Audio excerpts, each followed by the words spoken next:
പരിശുദ്ധ പരമ ദിവ്യകാരുണ്യത്തിന് നേരവും ആരാധനയും സ്തുതിയും പുകഴ്ചയും ഉണ്ടായിരിക്കട്ടെ. പരിശുദ്ധ പരമ ദിവ്യകാരുണ്യത്തിന് നേരവും ആരാധനയും സ്തുതിയും പുകഴ്ചയും ഉണ്ടായിരിക്കട്ടെ. പരിശുദ്ധ പരമ ദിവ്യകാരുണ്യത്തിന് നേരവും ആരാധനയും സ്തുതിയും പുകഴ്ചയും ഉണ്ടായിരിക്കട്ടെ. സന്തോഷത്തോടെയാണ് നമ്മൾ കർത്താവിൻ്റെ ശുശ്രൂഷകളിൽ പങ്കെടുക്കുന്നത്. നിങ്ങൾ അച്ഛന് വേണ്ടി പ്രാർത്ഥിക്കണം. നമ്മൾക്ക് എല്ലാവർക്കും വേണ്ടി പ്രാർത്ഥിക്കണം, പരസ്പരം പ്രാർത്ഥിക്കണം. അതിൻ്റെ കാരണം ഒരു ദൈവീയ ശുശ്രൂഷയാകുമ്പോൾ ദൈവ ശുശ്രൂഷകർക്ക് അത് ശുശ്രൂഷയുടെ ഒരു അഭിഷേകം കിട്ടുന്നത് നമ്മളുമായിട്ട് ബന്ധമുള്ള കാര്യമല്ല. അതാണ് വിഷയം. ഞാൻ സംസാരിക്കുമ്പോൾ എനിക്ക് വചനം കിട്ടുന്നത് മാത്രമല്ല വിഷയം. ആ വചനം നിങ്ങൾക്ക് അനോയിൻറ്റിങ് ആകണം. വചനത്തിന് വെറുതെ വചനം പറയാം.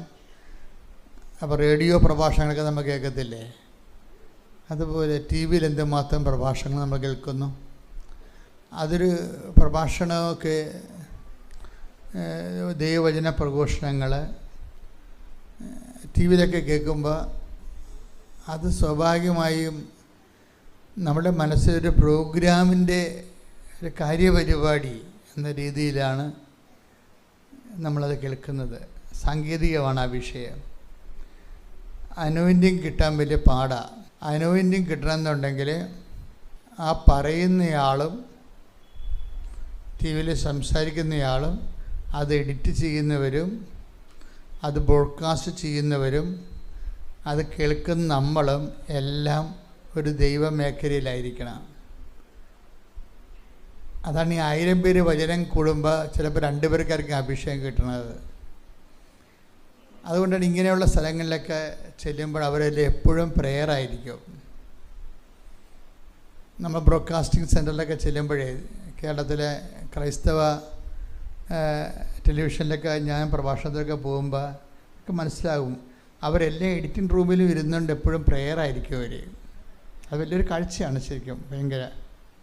കാര്യം അവർ എഡിറ്റ് ചെയ്യണതും ബ്രോഡ്കാസ്റ്റ് ചെയ്യണതും എല്ലാം പവർഫുൾ പ്രെയറിലാണ് ചെയ്യണത്. ഇതുകൊണ്ട് തന്നെ നമ്മളുമൊക്കെ എപ്പോഴും അത് കേൾക്കുമ്പോഴും ഇതുപോലെ തന്നെ ആയിരിക്കണം. കേൾക്കുമ്പോൾ നമുക്ക് കാര്യം ഈ ക്രിസ്തീയമായ എല്ലാ വിഷയങ്ങൾക്കും അതിൻ്റെ ഫലം ഉണ്ടാക്കുന്നത് അനോയിൻറ്റിങ്ങിലാണ്, അല്ലാതെ ഇൻഫർമേഷൻ ഡംപ് ചെയ്യുന്നതിലല്ല. നമുക്ക് യേശുക്രിസ്തുവിനെക്കുറിച്ച് എന്തെല്ലാം ഇൻഫർമേഷൻ ഉണ്ടാകാം. ആരാധനാക്രമത്തെക്കുറിച്ച് നമുക്ക് ഇൻഫർമേഷൻ ഉണ്ടാകാം. നമ്മൾ വളരെ ടാലൻറ്റഡായിട്ട് അത് ഡംപ് ചെയ്യാൻ ബാങ്ക് ചെയ്യാൻ പറ്റും. അതും അനോയിൻറ്റിങ്ങും തമ്മിൽ വ്യത്യാസമുണ്ട്. അത് രണ്ടും രണ്ട് ഫോർമാറ്റാണ്. ഒന്ന് അറിവ് പകരുന്നു, മറ്റത് അനുഭവങ്ങൾ നൽകുന്നു. ഈ അനുഭവങ്ങളെല്ലാം വരണത് അനോയിൻറ്റിങ്ങിലൂടെയാണ് വരണത്. അഭിഷേകം ക്രിസ്തുവിനെ പോലും ലോകത്തിലേക്ക് വിട്ടത് അഭിഷേകത്തിൻ്റെ രൂപത്തിലാണ്. അഭിഷേകത്തിൻ്റെ ആളായ്മയും മാത്രമല്ല, അഭിഷേകത്തിൻ്റെ രൂപത്തിലാണ്. ഇപ്പോഴേ ഉദാഹരണത്തിന് ഇടം എന്നും പറഞ്ഞൊരു വാക്ക് ബൈബിളിലുണ്ട്. എന്താണ് ഇടം? രാവിലെ ഞാൻ കുളിച്ചുകൊണ്ടിരുന്നപ്പോൾ എൻ്റെ മനസ്സിൽ പരിശുദ്ധാത്മാവ് നൽകിയ ഒരു സംഭവമാണ്. ഇടം ഇല്ലാത്തവരുണ്ട്. ഇപ്പോൾ ഒരു വിസ റിജക്റ്റ് ചെയ്ത്, അപ്പോൾ എന്താണ് അതിൻ്റെ അർത്ഥം? എന്താണ്? ഇടം ഇല്ലെന്ന് എൻ്റെ അർത്ഥം. ജർമ്മനിയിൽ നിങ്ങൾക്ക് ഇടമില്ല. അതല്ലേ വിസ റിജക്റ്റ് ചെയ്യുമ്പോൾ ഉണ്ടാകുന്നത്. ജപ്റ്റ് ചെയ്തു, നിങ്ങളുടെ വീട്ടിൽ താമസിക്കാൻ നിങ്ങൾക്ക് ഇടം ഇല്ല എന്നാണ്. ഇങ്ങനെ ഇടമില്ലാത്ത എല്ലാ വിഷയങ്ങൾക്കും അത് ഇടം നിങ്ങൾക്ക് കിട്ടുന്നത് വരെ അതിൻ്റെ സബ്സ്റ്റിറ്റ്യൂട്ട് ഉണ്ടാവും. അതിനാണ് അനോയിൻറ്റിങ് എന്ന് പറയുന്നത്. നമുക്കത് ഫീൽ ചെയ്യത്തില്ല. കർത്താവ് ഈ വിഷയം എനിക്ക് ഇരിപ്പിടം ഒരുക്കുന്നത് വരെ ഞാൻ കർത്താവിൽ ജീവിക്കും. അത് ബൈബിളിലെ ഒരു നിലപാടാണത്. എന്താണ്? ഞാൻ നിൻ്റെ ശത്രുക്കളെ എൻ്റെ പാദപീഠമാക്കുവോളൂ നീ എൻ്റെ വലതുവശത്തിരിക്കുക. Take the word of God. സ്തുതിക്കട്ടെ. ഹല്ലേലൂയ. ഹല്ലേലൂയ ഹല്ലേലൂയ ഹല്ലേലൂയ. ഈശോയേ നന്ദി. ഹല്ലേലൂയ ഹല്ലേലൂയ ഹല്ലേലൂയ ഹല്ലേലൂയ ഹല്ലേലൂയ. ഈശോയേ ആരാധന ആരാധന ആരാധന. ഈശോയേ നന്ദി. മഹത്വം മഹത്വം. ഹല്ലേലൂയ. 110 സങ്കീർത്തനം 1 തിരുവചനം. കർത്താവ് എൻ്റെ കർത്താവിനോട് അരുൾ ചെയ്തു. കർത്താവിൻ്റെ കർത്താവിന് അരുൾ ചെയ്തു, ഞാൻ നിന്റെ ശത്രുക്കളെ, ഞാൻ നിന്റെ ശത്രുക്കളെ, ഞാൻ നിന്റെ ശത്രുക്കളെ നിന്റെ പാദപീഠമാക്കുവോളം, നിന്റെ പാദപീഠമാക്കുവോളം നീ എൻ്റെ വലതുഭാഗത്തിരിക്കുക. നീ എൻ്റെ വലതുഭാഗത്തിരിക്കുക. ഇപ്പം ജപ്തി നടപടി നമ്മുടെ മുമ്പിലുള്ള ഒരു നെഗറ്റീവ് സിറ്റുവേഷനാണ്. ജോലി നടക്കണില്ല, കിട്ടണില്ല, അത് ഒരു നെഗറ്റീവ് സിറ്റുവേഷനാണ്, മോശം ഒരു കാലാവസ്ഥയാണ്. ഇപ്പം രോഗിയാണ് നീ, അത് ഒരു മോശം കാലാവസ്ഥയാണ്. അപ്പോൾ അതിൻ്റെ കർത്താവിൻ്റെ ഈ വിഷയത്തോട്, നെഗറ്റീവ് സിറ്റുവേഷനോട് കർത്താവിൻ്റെ നിലപാടെന്താണ്? ഇത് നിന്നെ വിഷമിപ്പിക്കുന്ന, ഉത്കണ്ഠപ്പെടുത്തുന്ന, ഭാരപ്പെടുത്തുന്ന എല്ലാം നിൻ്റെ ശത്രുവാണ്. അതെന്ത് ചെയ്യും? അത് നീ കീഴ്പ്പെടുത്തരുത്. എന്താണ്? ഞാൻ നിൻ്റെ ശത്രുവിനെ എന്ന് പറഞ്ഞ്, ഞാൻ നിന്റെ ശത്രുവിനെ നിന്റെ പാദപീഠമാക്കുവോളം, നിന്റെ കാഴ്ച വിട്ട് ഞാനത് കൊണ്ടുവരും. ഒരു ടൈമിൽ ഈ അവസ്ഥ നീ അതിജീവിക്കും. അതിനെ കയറി നിൽക്കും നീ. അതാണ് നിന്റെ പാദപീഠമാക്കുമെന്ന്. നീ അതിനെ കീഴ്പ്പെടുത്തും. നീ അതിനെ കീഴ്പ്പെടുത്തുന്ന വരെ നീ എന്ത് ചെയ്യണം? നീ എൻ്റെ വലതു ഭാഗത്തിരിക്കണമെന്ന് കൈയടിച്ച് ശ്രദ്ധിക്കട്ടെ. ഹല്ലേലൂയ ഹല്ലേലൂയ ഹല്ലേലൂയ ഹല്ലേലൂയ. ഈശോയേ ആരാധന ആരാധന ദൈവമേ മഹത്വം, ദൈവമേ ആരാധന. ആരാധനേ കരുണാദ്രസേ ആശ്വാസമേ പുത്രനും പാവനമാവിനെ എന്നും ആരാധന. എന്നും ആരാധന. ഉടമ്പടിയുടെ ഒരു ഉദ്ദേശം അതാണ്. എന്താണ്? എൻ്റെ കർത്താവ് എന്നായാലും എൻ്റെ ശത്രുവിനെ കീഴ്പ്പെടുത്തും. അതുവരെ ഞാനെന്ത് ചെയ്യണം? ഞാൻ ഉടമ്പടി ജീവിച്ചുകൊണ്ട് ദൈവത്തിൻ്റെ വലത് ഭാഗത്തിരിക്കും. അതാണ് വിഷയം. അത് ഒരു നടപടിക്രമമാണ്. ഈ വലത് ഭാഗത്തിരിക്കുന്നവൻ എന്തു ചെയ്യും? അളിഞ്ഞ മോന്തയുമായിട്ടാണ് ഇരിക്കുന്നത്. അതാണ് വിഷയം. വലത് ഭാഗത്തിരിക്കുന്നത് എന്ത് ചെയ്യും? കാറിക്കൂവി നിലയം പിടിച്ചുകൊണ്ടിരിക്കുക. എങ്ങനെ ഇരിക്കും നിങ്ങൾ? കർത്താവിൻ്റെ വലത് ഭാഗത്തിരിക്കുന്നവർ എങ്ങനെയാണ്?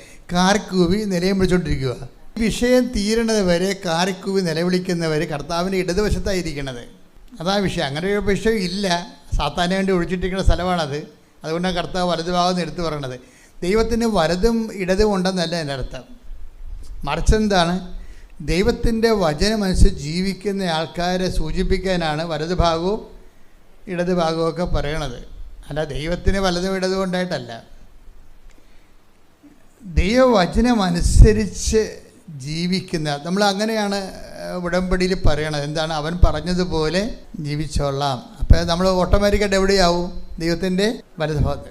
പക്ഷേ അവൻ പറഞ്ഞതുപോലെ ജീവിച്ചോളാമെന്ന് നമ്മൾ പറഞ്ഞ് ദൈവത്തിൻ്റെ വലതുഭാഗത്ത് ഇരിക്കുമ്പോൾ, ആ വലതുവശത്ത് ഇരിക്കുമ്പോൾ ഉണ്ടാകുന്ന ഒരു ഡീസൻസി ഉണ്ട്. അത് കീപ്പ് ചെയ്യണം. നമ്മൾ എവിടെയാണ് ഇരിക്കണത് നോക്കിയിട്ട് അതിൻ്റെ ഒരു ഡീസൻസി ഉണ്ട്. ഇപ്പോൾ പള്ളി വരുമ്പോൾ പള്ളിയിൽ നിങ്ങൾ വരികയാണ്, നിങ്ങൾ നൈറ്റി ഇട്ടുണ്ട് പള്ളി വരുമോ? അതാണ് പ്രശ്നം. അതിനൊരു നിങ്ങൾ അടുക്കളയിൽ കറി അരിയുമ്പോൾ നൈറ്റി ഇട്ടുണ്ട്, അല്ലെങ്കിൽ ചുരിദാർ ഇട്ടുണ്ട്, അല്ലെങ്കിൽ മോശം ഡ്രസ്സ് ഇട്ടുകൊണ്ട് നിങ്ങൾ അടുക്കള ജോലി ചെയ്യും. പക്ഷെ പള്ളി വരുമ്പോൾ നിങ്ങളെന്ത് ചെയ്യും? പോയി കുളിച്ച് ഒരുങ്ങി അത് കഴിച്ചിട്ടിട്ട് പുതിയ ഉടുപ്പിട്ടുണ്ട് കർത്താവിൻ്റെ അടുത്ത് വരും അല്ലേ? അതാണ് സംഭവം. ആ ഡീസൻസി, ആ സ്ഥലത്തിൻ്റെ ഡീസൻസി ഉണ്ട്. ഉടമ്പടിയിൽ ആ ഡീസൻസി കീപ്പ് ചെയ്യണം. നിങ്ങൾ ഈ ഒരു കാലം നമ്മുടെ ശത്രുക്കളെ കീഴ്പ്പെടുത്തുന്ന വരെയാണ് നമ്മൾ എന്ത് ചെയ്യണം? അവൻ പറഞ്ഞതുപോലെ ചെയ്തുകൊണ്ട് കർത്താവിൻ്റെ വലതുവശത്ത് ഞാൻ ജീവിക്കേണ്ട ഒരു കാലമാണിത്.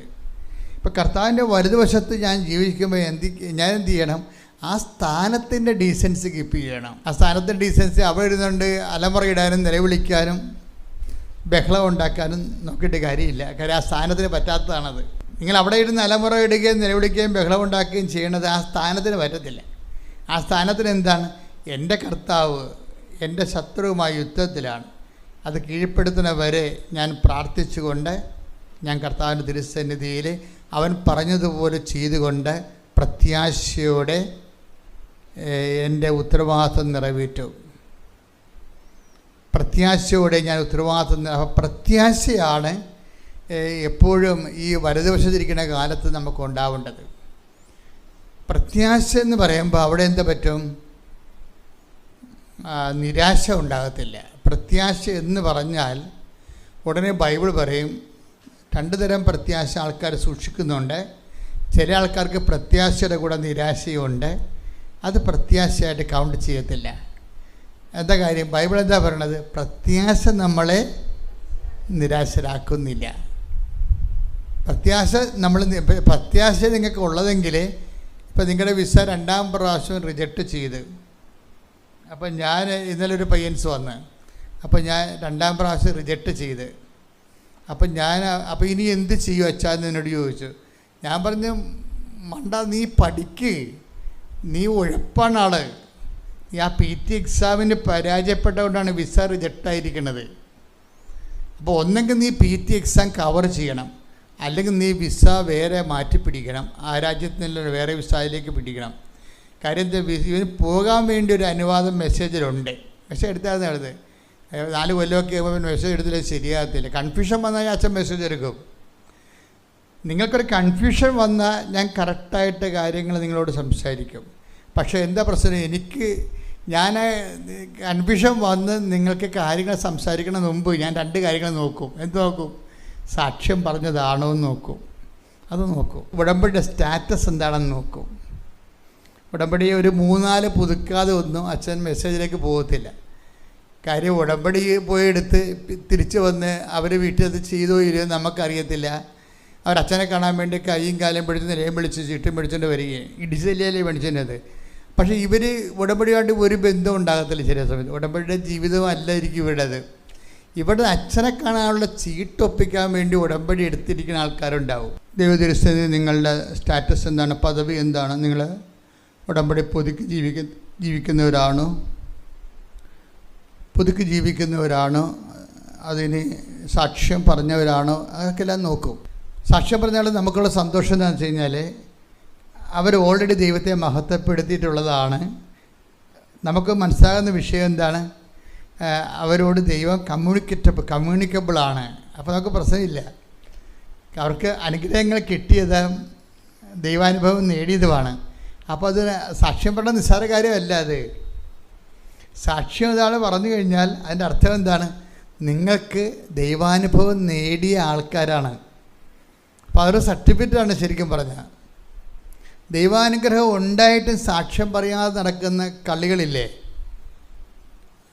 ദൈവാനുഭവം ഉണ്ട്, പക്ഷെ അവർ അത് സാക്ഷ്യപ്പെടുത്തത്തില്ല. അപ്പോൾ അവർ സ്വാഭാവികമായിട്ടും അതെന്താ സംഭവിക്കണമെന്ന് വെച്ച് കഴിഞ്ഞാൽ കാലാന്തരത്തിൽ നിങ്ങൾ കെട്ടുപോകും. കാര്യം വെച്ചാൽ ദൈവത്തിന് കാര്യം ഈശോ എന്താ പറഞ്ഞത്? വിളക്ക് കൊളുത്തിക്കഴിഞ്ഞാൽ പിന്നെ എന്ത് ചെയ്യണം? അത് പീഠത്തിന്മേൽ വെക്കണം. എന്തിനാണ്? വീട്ടിലുള്ള എല്ലാവർക്കും പ്രകാശം ലഭിക്കണമെന്ന്. അതാണ്. ഇപ്പോൾ ദൈവം ഒരു അനുഭവത്തിൻ്റെ വെളിച്ചം വിളക്ക് കൊളുത്തിയാൽ അത് പിന്നെ എന്താണ്? പറയിട്ട് മൂടി വെക്കരുത്. നിങ്ങൾ മാത്രം രഹസ്യമായിട്ട് അറിയണ കാര്യമല്ലത്. അത് മറ്റുള്ളൊരു വിശ്വാസത്തിലേക്ക്, വിശ്വാസത്തിൻ്റെ ദീപമാണത്.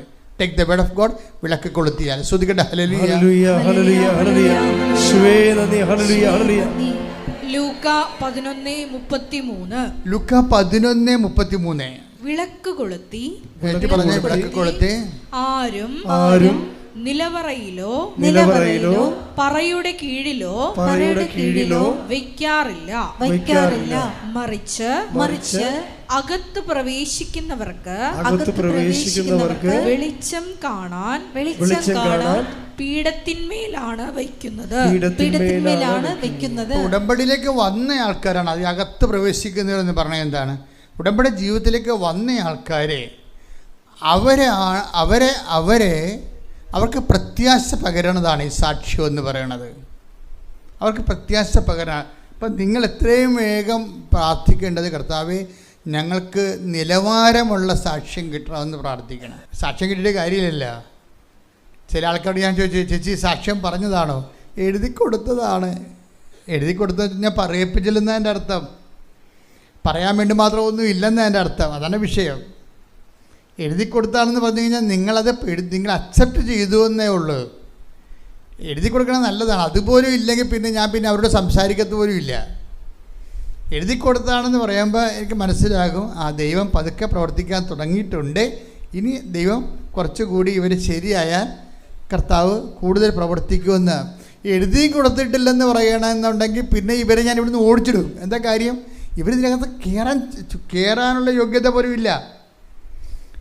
എന്താ കാര്യം വെച്ചാൽ അവർ ഉടമ്പടി 3 പുതുക്കിയിട്ട് ഒരു സാക്ഷ്യം പോലും ഉണ്ടായിട്ടില്ല എന്നുണ്ടെങ്കിൽ ഇവർ കള്ളസാക്ഷിയായിട്ട് ജീവിക്കുകയാണ് ശരിക്കും. ഉടമ്പടിയുടെ കള്ളസാക്ഷികളുടെ എണ്ണം കൂടുതലാണ്. ഉടമ്പടിക്ക് സാക്ഷികളുണ്ട്. നിങ്ങൾ സാക്ഷികളല്ലെങ്കിൽ പിന്നെ എന്താണ്? കള്ളസാക്ഷികളാണ്. അതാണ് വിഷയം. കാര്യം ഇപ്പോഴും നിങ്ങൾ വരുന്നുണ്ടല്ല. എന്തുദ്ദേശത്തെ വരണം? നിങ്ങൾക്ക് സാക്ഷ്യമില്ല, സാക്ഷ്യം നിങ്ങൾ കൈമാറിയിട്ടില്ല. പിന്നെ ആരാണ്? പിന്നെയും വലിച്ചു കെട്ടി വരുന്നുണ്ട്. എന്തിനു വരുന്നത്? കള്ളസാക്ഷ്യമാണത്. അപ്പം കള്ളസാക്ഷികൾ എത്രയും വേഗം സത്യമായ സാക്ഷ്യത്തിലേക്ക് മാറണം. അവർ ഒന്ന് പ്രാർത്ഥിച്ച്, കർത്താവായ ദൈവമേ എത്രയും വേഗം എല്ലാവർക്കും സാക്ഷ്യം നൽകാനും സാക്ഷ്യങ്ങൾ എല്ലാവർക്കും വെളിച്ചം കിട്ടാനും പൊതുസാക്ഷികളായി അവരെ ഉയർത്തണമേ. ശ്രദ്ധിക്കട്ടെ. ഹല്ലേലൂയ, ഹല്ലേലൂയ, ഹല്ലേലൂയ, ഹല്ലേലൂയ. യേശുവേ നന്ദി. ഹല്ലേലൂയ, ഹല്ലേലൂയ, ഹല്ലേലൂയ, ഹല്ലേലൂയ, ഹല്ലേലൂയ.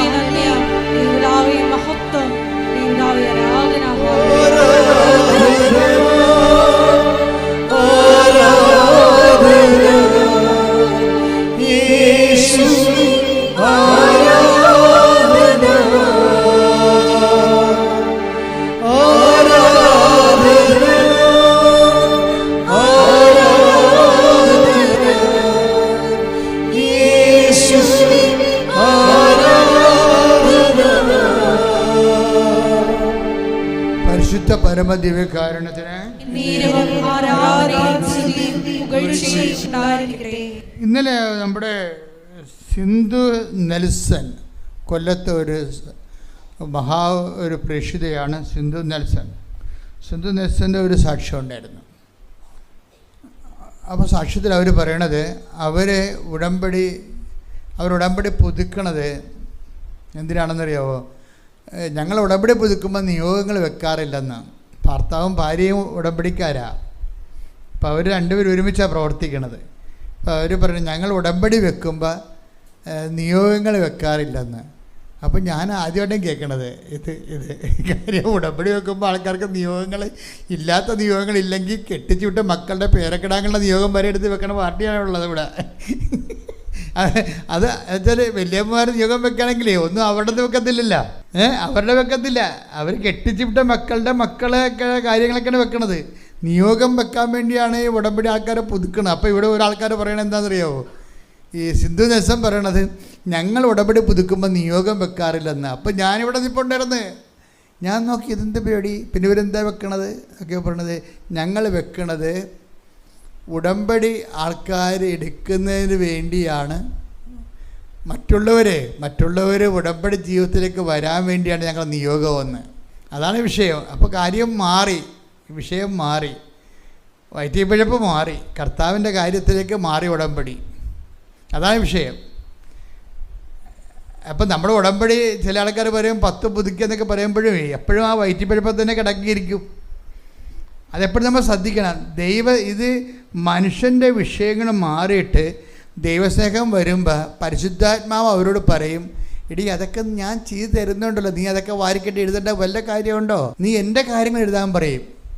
കർത്താവ് പറയും നീ എൻ്റെ കാര്യങ്ങൾ ഉടമ്പടി എഴുതാൻ പറയും. അപ്പോഴവരെഴുതും. ആത്മാക്കളെ വീണ്ടെടുക്കാൻ വേണ്ടി ഉടമ്പടി എടുക്കാത്തവർ എടുക്കുന്നതിന് വേണ്ടി നിയോഗം വെച്ചേക്കും ഭർത്താവും ഭാര്യയും. അപ്പോൾ വെറുതെ ചുമ്മാ സ്റ്റൈലിനെ കൊണ്ട് നിയോഗം വെച്ചിരിക്കുകയല്ല. രസമുണ്ട്. ഇവരുടെ പരിപാടി എന്ന് വെച്ച് കഴിഞ്ഞാൽ ഭർത്താവ് നല്ല ജോലി തിരക്കുള്ള ആളാണ്. ഭാര്യയ്ക്ക് അസുഖം വന്നിട്ട് പോലും അവർക്ക് സംസാരം പോയി.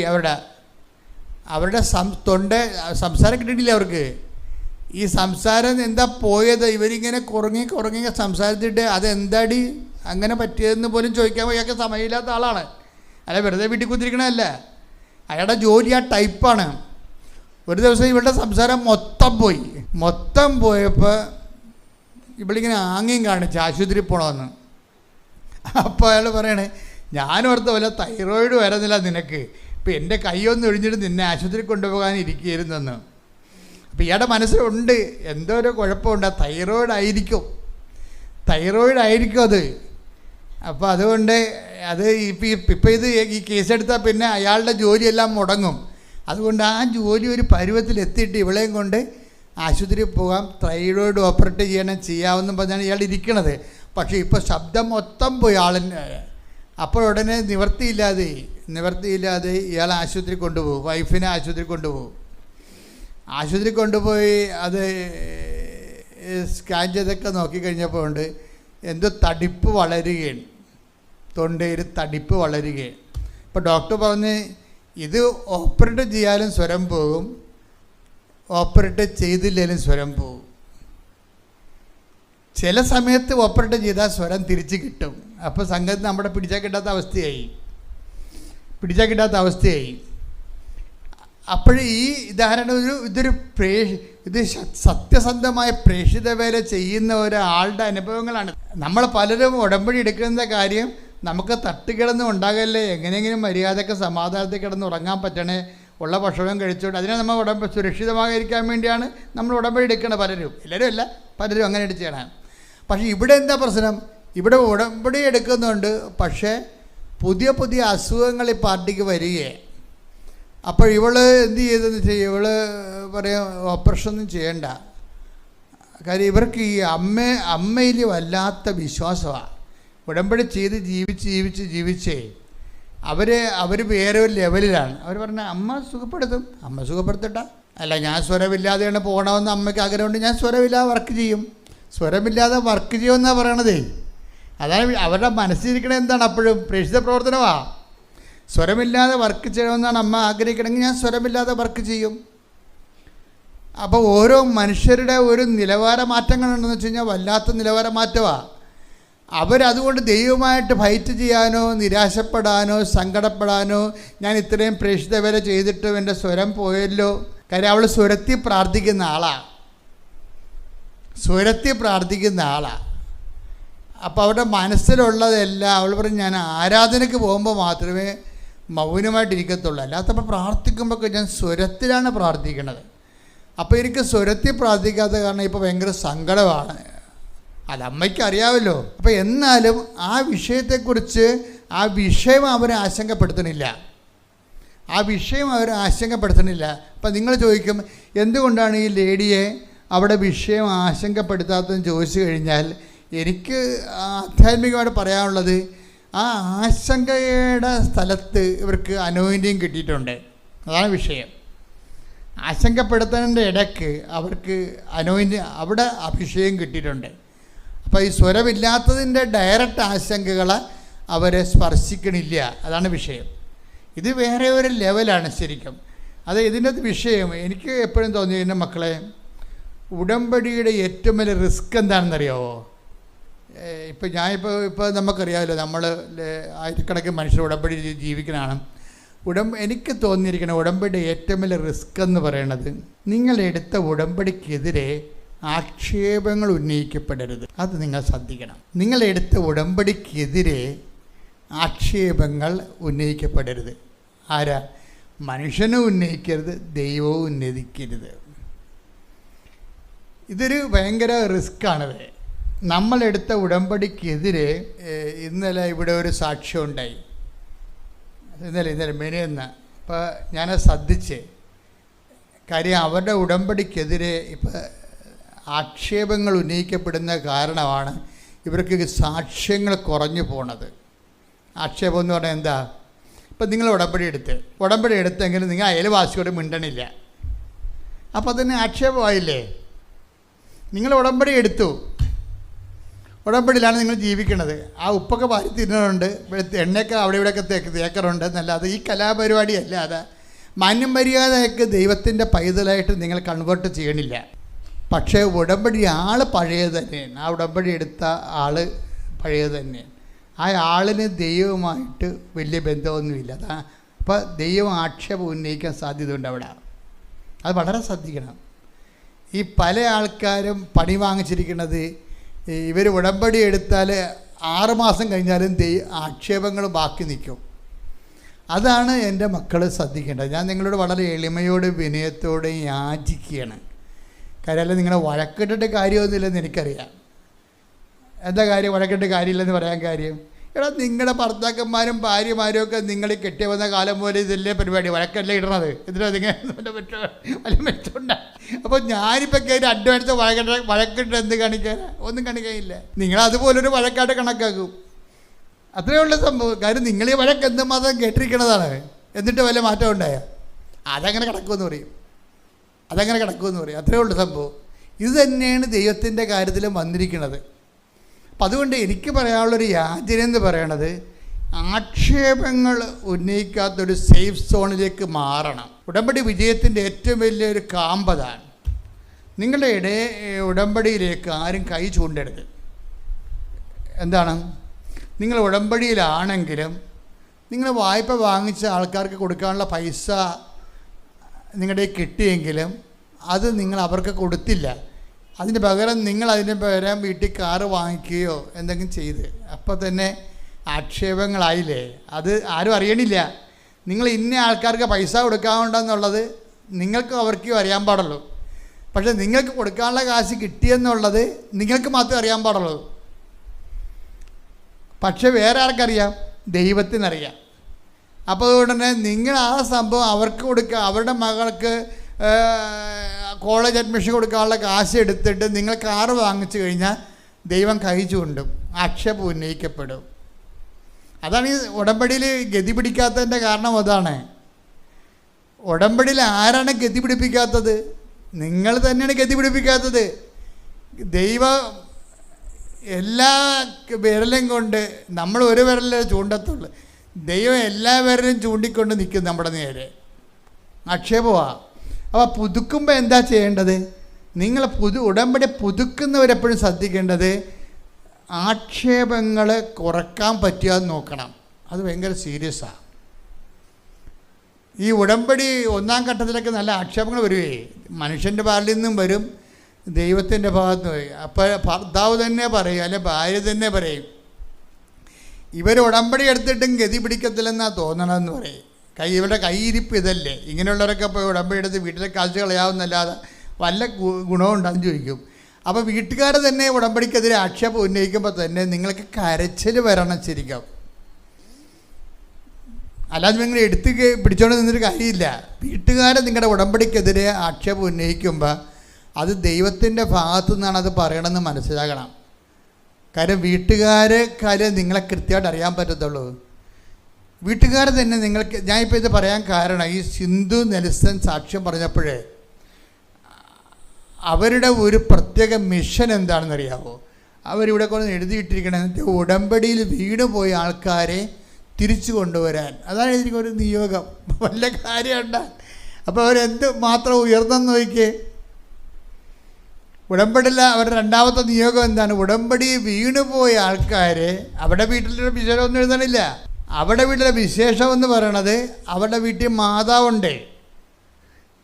അപ്പം അമ്മ അവിടെ ഉള്ള കാര്യം, ആ വിശേഷമൊന്നും അവർ തിരക്കേണ്ട കാര്യമില്ല. അതാണ് അവരുടെ മനസ്സിരിപ്പ്. അതുകൊണ്ടാണ് അവർ പറയുന്നത് ഞാൻ മരുന്നൊന്നും എടുക്കത്തൊന്നുമില്ല. അമ്മയ്ക്ക് എപ്പോഴാണ് സ്വരം തരാൻ ഉദ്ദേശിക്കുന്നത് അമ്മ തന്നോളും. അതുവരെ ഞാൻ സ്വരമില്ലാതെ പ്രാർത്ഥിക്കാൻ പറഞ്ഞാൽ ഞാൻ സ്വരമില്ലാതെ പ്രാർത്ഥിക്കും. പക്ഷേ ഫെബ്രുവരി 20-ാം തീയതി ആകുമ്പോൾ എവിടെ നിന്നാണെന്ന് അറിയാൻ പറ്റില്ല, സ്വരം എല്ലാം കൂടി ഇങ്ങനെ വരാൻ തുടങ്ങി. അതാണ് വിശ്വാസത്തിൻ്റെ കാത്തിരിപ്പെന്ന് പറയുന്നത്. ശ്രദ്ധിക്കട്ടെ. ഹല്ലേലൂയ, ഹല്ലേലൂയ, ഹല്ലേലൂയ, ഹല്ലേലൂയ, ഹല്ലേലൂയ. മഹത്വം, മഹത്വം, ആരാധന, ഹല്ലേലൂയ, ഹല്ലേലൂയ, കൈകൾ വീശി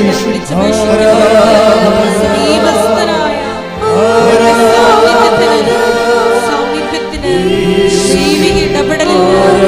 നന്ദി പറയുന്നു. Hallelujah, hallelujah.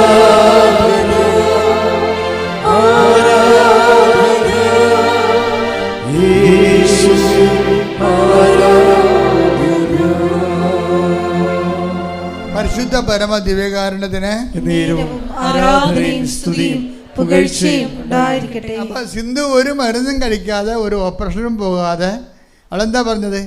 അമ്മ വീട്ടിലുണ്ട്, വീട്ടുകാരി അമ്മയ്ക്കറിയാമല്ലോ.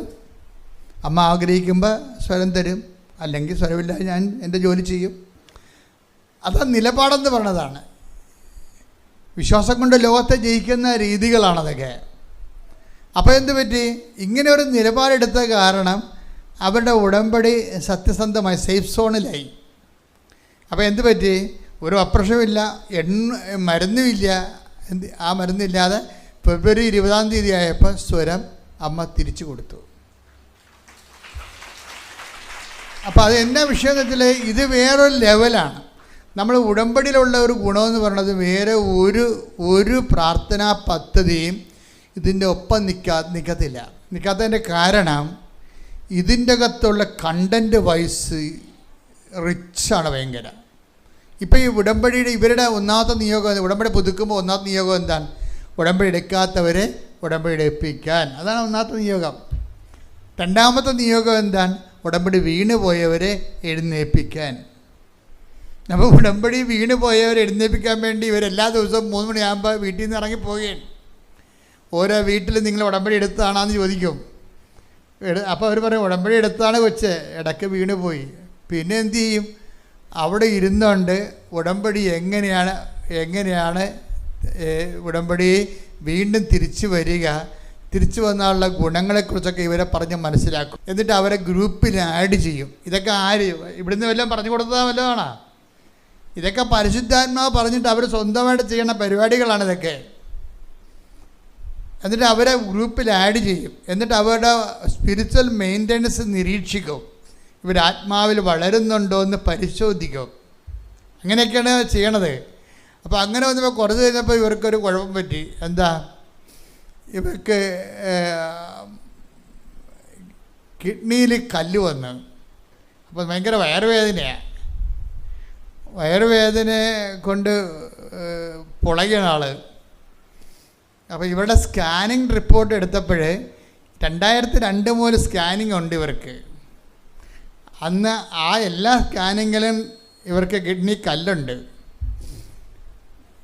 അപ്പോൾ 2002 മുതൽ കിഡ്നി കല്ലുള്ള പാർട്ടിയാണ്. ഇപ്പം എന്നാ ഇപ്പോൾ കിഡ്നി കല്ലാണെന്ന് മനസ്സിലായതും അതിൻ്റെ വേദന ഇപ്പം സഹിക്കാൻ പറ്റാത്തതായി.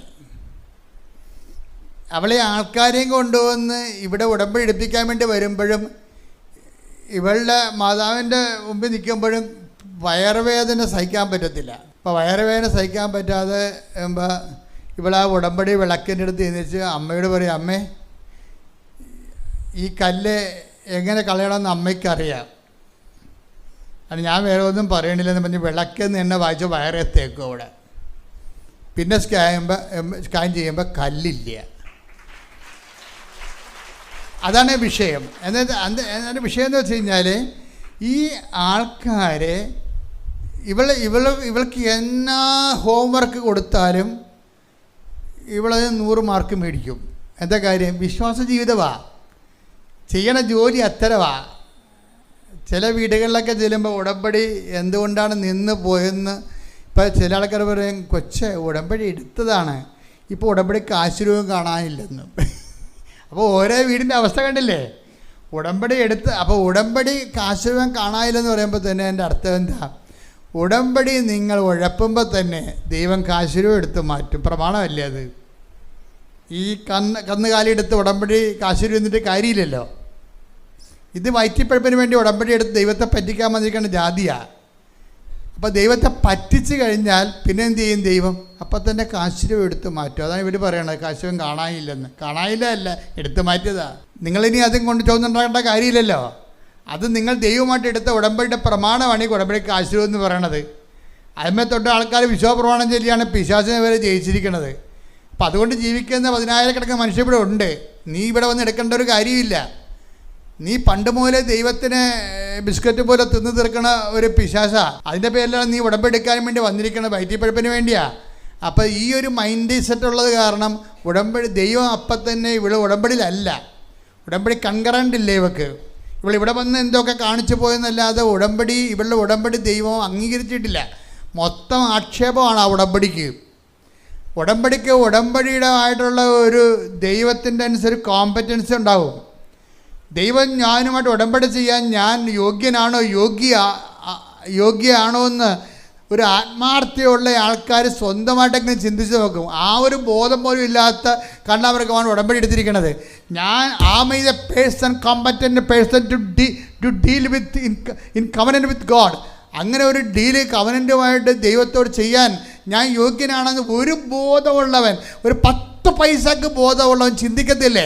ഈ 10 പൈസയുടെ ബോധം പോലും ഇല്ലാത്തവന്ന് ഉടമ്പടി എടുത്തിട്ടുണ്ട്. അവർ നമുക്ക് ഭീഷണിയാണ് ശരിക്കും പറഞ്ഞാൽ. കാര്യം എന്താണ്? ദൈവം ഈ ജന്മത്തിലല്ല അടുത്ത ജന്മത്തിലും അവരുടെ വീടിൻ്റെ വാതിൽക്കൽ കൂടി പോകത്തില്ല. ഈ പണ്ടാരം ഉടമ്പടി എടുത്തു കഴിഞ്ഞാൽ ബാക്കിയുള്ള ആൾക്കാർ വിചാരിക്കും അവൾ ഉടമ്പടി എടുത്തല്ലേ, അവൾക്കൊരു ഗുണം ഉണ്ടായില്ലല്ലോ എന്ന് ചോദിക്കും. അവളുടെ എങ്ങനെ ഗുണമുണ്ടാവും? അവളെ ഗുണം പിടിപ്പിക്കത്തില്ലല്ലോ. അവൾ അതിന് ദൈവത്തിന് വേണ്ടിയല്ലോ ഉടമ്പടി എടുത്തിരിക്കണത്. ഈ ഒരു വിഷയമുള്ളത് കാരണം ഉടമ്പടി നിങ്ങൾ ശ്രദ്ധിക്കണം. കാര്യം ഉടമ്പടി ആക്ഷേപരഹിതമായിരിക്കണം. അത് ദൈവവും നമുക്കെതിരെ ആക്ഷേപം ഉണ്ടാക്കരുത്, മനുഷ്യരും നമുക്കെതിരെ ആക്ഷേപം ഉണ്ടാക്കരുത്. പ്രാർത്ഥിക്കുക. കർത്താവായ ദൈവമേ, അങ്ങയോട് ഞാൻ ചെയ്ത ഉടമ്പടി ജീവിതം ജീവിതം കൊണ്ട് സാക്ഷ്യമാകാൻ എന്നെ സഹായിക്കണമേ. എന്റെ ഉടമ്പടികള് മനുഷ്യന്റെ മുമ്പിലോ ദൈവത്തിന്റെ സന്നിധിയിലോ ആക്ഷേപരഹിതമാകാൻ എന്നെ സഹായിക്കണമേ. അപ്പൊ ഉടമ്പടി ആക്ഷേപരഹിതമായി കഴിഞ്ഞാൽ നിങ്ങൾക്കറിയാമല്ലോ, ദൈവത്തിൻ്റെ ഏറ്റവും വലിയ ഗുണം നമുക്ക് ഒരു മനുഷ്യനെ ഇപ്പം കല്യാണം കഴിക്കാൻ വരുമ്പോഴൊക്കെ എന്ത് പറ്റി ചേച്ചി അവർ പെട്ടെന്ന് പിരിഞ്ഞല്ല എന്നൊക്കെ പറയുമ്പോൾ അവർ പറയും എൻ്റെ അച്ഛ ചക്കയാണോ ചോദിച്ചു നോക്കുക. ഞങ്ങളുടെ വീട്ടിൽ വന്ന് സംസാരിച്ചു, ഞങ്ങളും സംസാരിച്ചു, പെട്ടെന്നായിരുന്നു കല്യാണം നടത്തേണ്ടത്, അവർക്ക് സമയമില്ല, ഇനി ലീവില്ല, ഞങ്ങൾ ചെയ്തു പോയതാണ്. ഇപ്പം അവന് അവിടെ പെണ്ണുണ്ട്, അവൾക്ക് അവിടെ ലൈനുണ്ടെന്നൊക്കെ പറഞ്ഞിട്ടാണ് ഇപ്പം പ്രശ്നം വന്നിരിക്കണത്. ഇതൊന്നും അന്വേഷിക്കാൻ നമുക്ക് നേരമില്ല. കാര്യം നമ്മുടെ കൈപ്പിടിയിൽ നിൽക്കുന്ന ആൾക്കാരല്ല ഇവർ, വേറെ രാജ്യത്ത് ജീവിക്കണാണ്. അത് കാരണം നമ്മൾ വീട്ടുകാരെന്ന് പറഞ്ഞ പാവ ഇങ്ങനെ എന്തെങ്കിലുമൊക്കെ ചെയ്ത് ഇങ്ങനെ കല്യാണം ഒപ്പിച്ച് കൊടുക്കുക എന്നുള്ളതല്ലാതെ 10 പേരെ വിളിക്കുക എന്നുള്ളതല്ലാതെ ഇനിയിപ്പോൾ നമ്മൾ വീട്ടുകാർ അതിനു വേണ്ടി തുനിഞ്ഞിറങ്ങിയില്ലെങ്കിലും അവരവരുടെ രീതിയിൽ പോയി ജീവിക്കും. ജീവിതം ആവശ്യത്തിനൊക്കെ എല്ലാം കഴിഞ്ഞിട്ടായിരിക്കും വന്നത് ഇവിടെ, അത് വേറെ വിഷയം. അതിപ്പോൾ ഇവരൊന്നും പറയാൻ പറ്റാത്തതുകൊണ്ട് പറയണില്ല.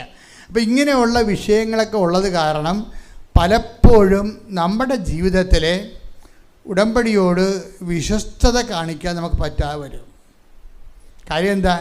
നമ്മുടെ ജീവിതത്തോട് തന്നെ നമുക്ക് വിശ്വസ്തതയില്ല. വിശ്വസ്തത ഒരു വിഷയം പോലുമല്ല. അപ്പം അതുകൊണ്ട് അങ്ങനെയുള്ള ആൾക്കാർക്ക് അനുതാപം ഉണ്ടാകാനും താമസിക്കും. കാര്യത്തിൽ കഴിഞ്ഞാൽ ഈ കാലഘട്ടങ്ങളിലെ അനുതാപത്തിന് ഒരു വ്യക്തിക്ക് അനുതാപം ഉണ്ടാകാൻ പഴയ കാലങ്ങളിലെ മെഷീനറിയോ ഇൻസ്ട്രുമെൻറ്റോ പറ്റത്തില്ല. കാര്യം ഇൻഫിഡേലിറ്റി എന്നുള്ളത് ഈ തലമുറയുടെ ഇൻബിൽട്ടായിട്ടുള്ള സംഭവമാണ്. രാവിലെ ഒരു തവണ ലൈൻ അടിക്കും, ഉച്ചയ്ക്ക് വേറെ ഒരു ലൈൻ അടിക്കും, വേറെ മാറ്റും, അപ്പം നാളെ വേറെ ആദ്യം ലൈൻ അടിച്ചാൽ ആദ്യം തേക്കും. ഇങ്ങനെ വാക്കിലും പ്രവർത്തികളിലും ഒക്കെ മൊത്തം ഇൻഫിഡലിറ്റി അവരുടെ ജീവിതത്തിൻ്റെ ഒരു ഭാഗമായത് കാരണം ഇത്രയും അവിശ്വസ്തത ഒരു പ്രശ്നമല്ല. സ്വന്തം നിലനിൽപ്പിന് വേണ്ടി ഓരോരോ ആൾക്കാരുമായിട്ട് ബന്ധം ചേർന്ന് ഇവർക്ക് ചെയ്യണേ എന്താണെന്ന് വെളിവില്ലാതെ വന്നിട്ടും അങ്ങനെയുള്ളൊരു ഉടമ്പടി എടുക്കുമ്പോഴും വിശ്വസ്തയുടെ പ്രശ്നങ്ങൾ വരും. അതെപ്പോഴും നമ്മളെ വളരെ ശ്രദ്ധിക്കണം.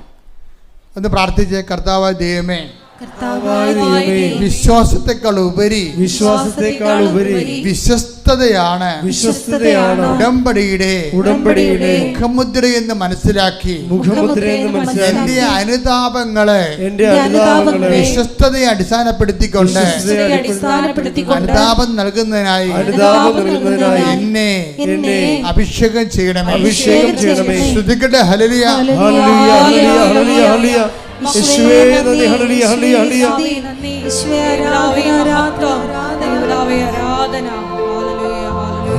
അനുദപിക്കാം കൃപയെ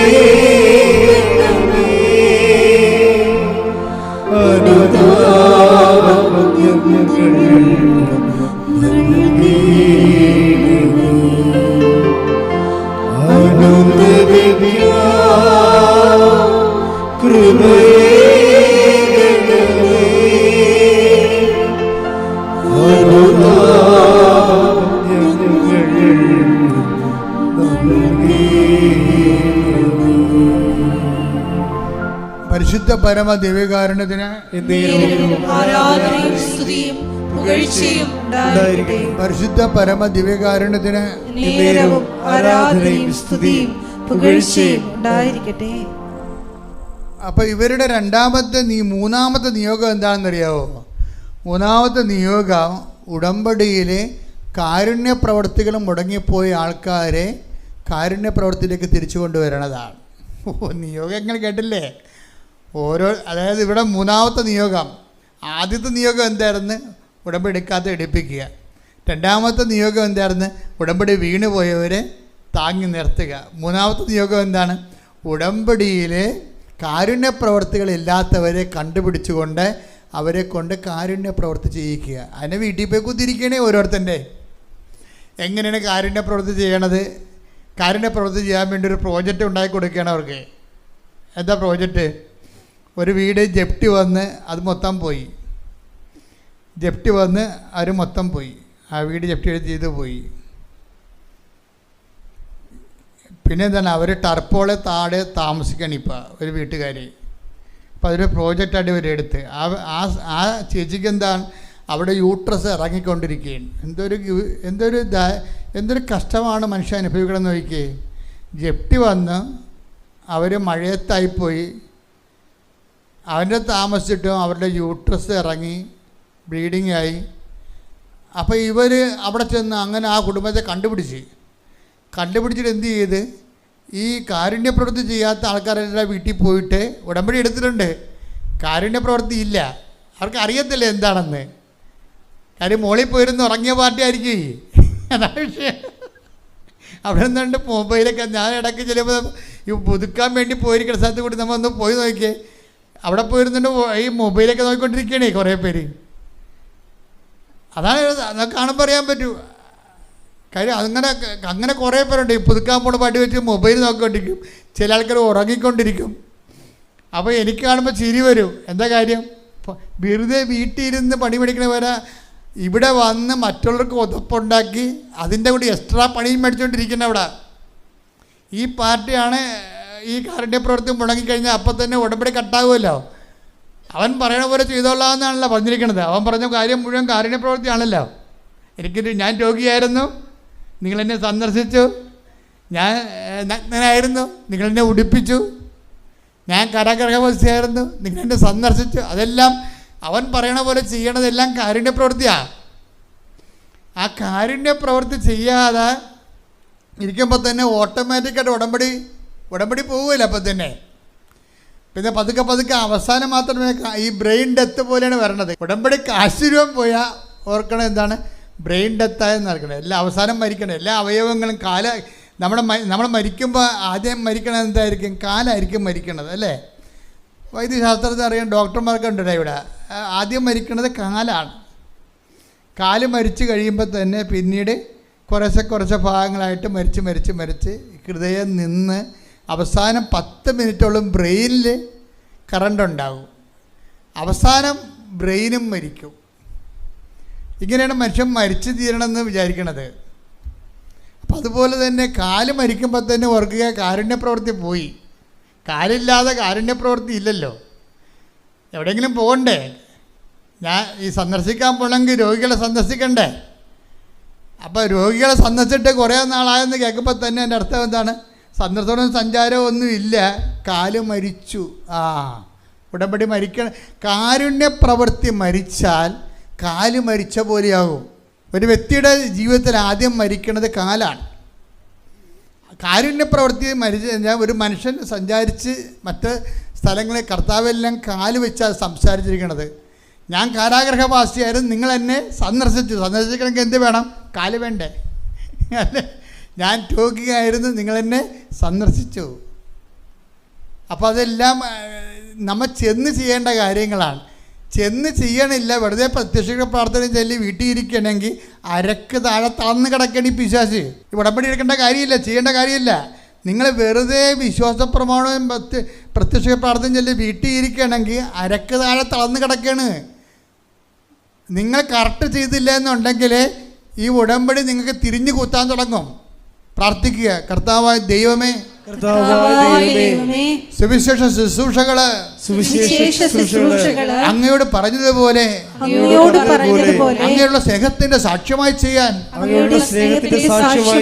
എന്നെ സഹായിക്കണമേ. ശ്രദ്ധിക്കട്ടെ. ഹല്ലേലൂയ.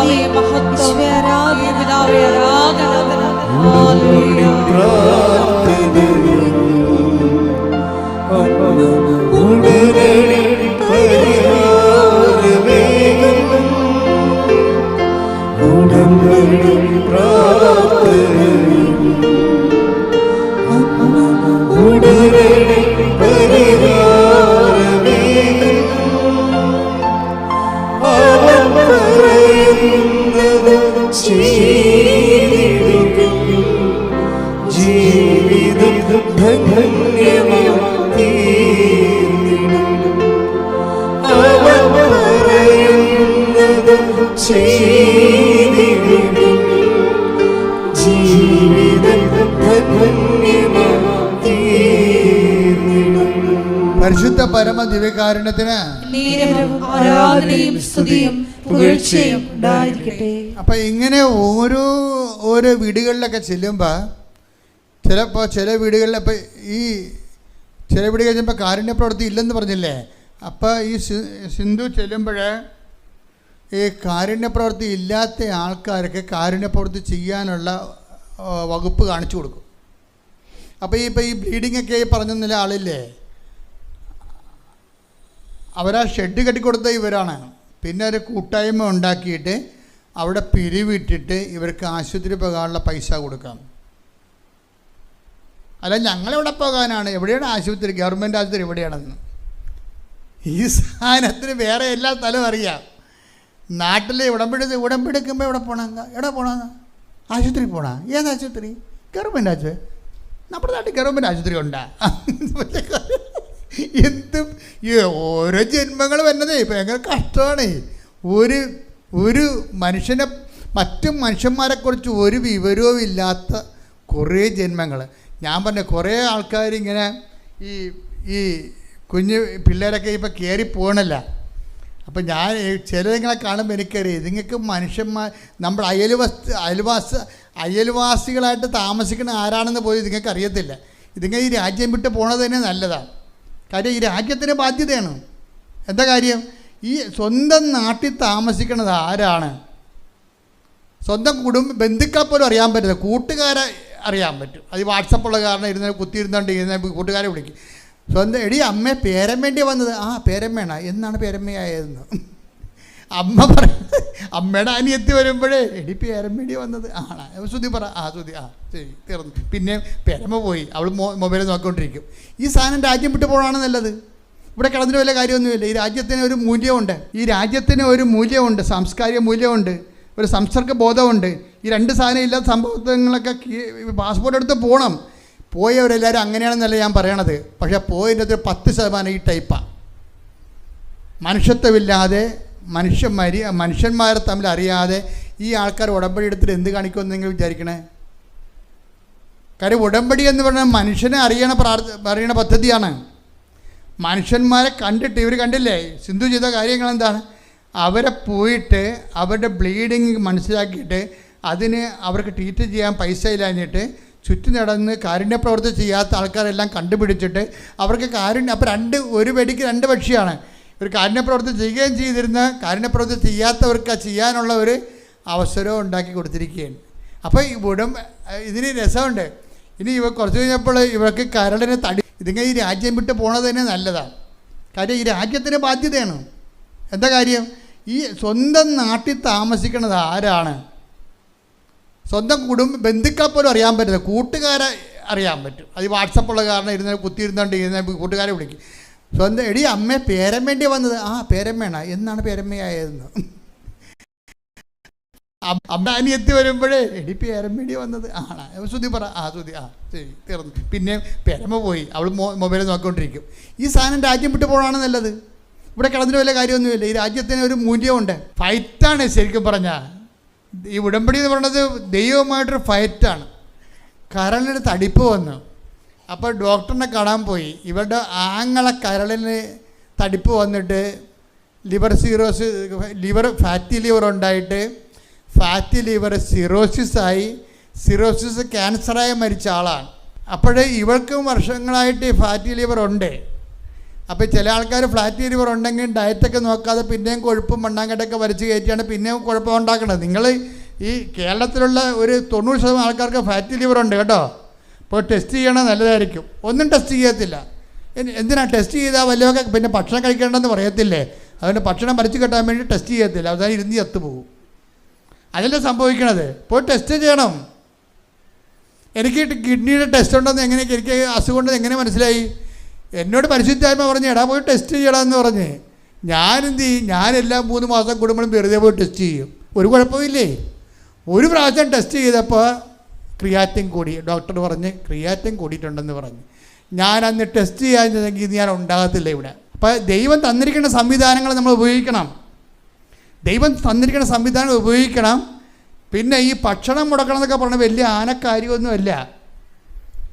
കിഡ്നിയുടെ ഡയറ്റൊക്കെ ആവശ്യത്തിനുണ്ട്, കൂടുതലുണ്ട്. പിന്നെ അതിൽ ഇപ്പം നോൻപും വന്നിരിക്കണത്, എന്നിട്ടും ജീവിച്ചിരിക്കണില്ലേ, എന്നിട്ട് നിങ്ങളോട് സംസാരിക്കണില്ലേ? അപ്പോൾ ഈ എക്സ്ട്രാ ഡയറ്റിലാണ് നിൽക്കണത്. ഇതൊക്കെ വെറുതെയാണ്. നമുക്ക് ദൈവം ഒരു അഭിഷേകം തന്നു കഴിഞ്ഞാൽ എല്ലാത്തിനും അതിജീവിക്കാൻ കഴിയും. ശ്രുതിക്കട്ടെ ഹല്ലേലൂയ.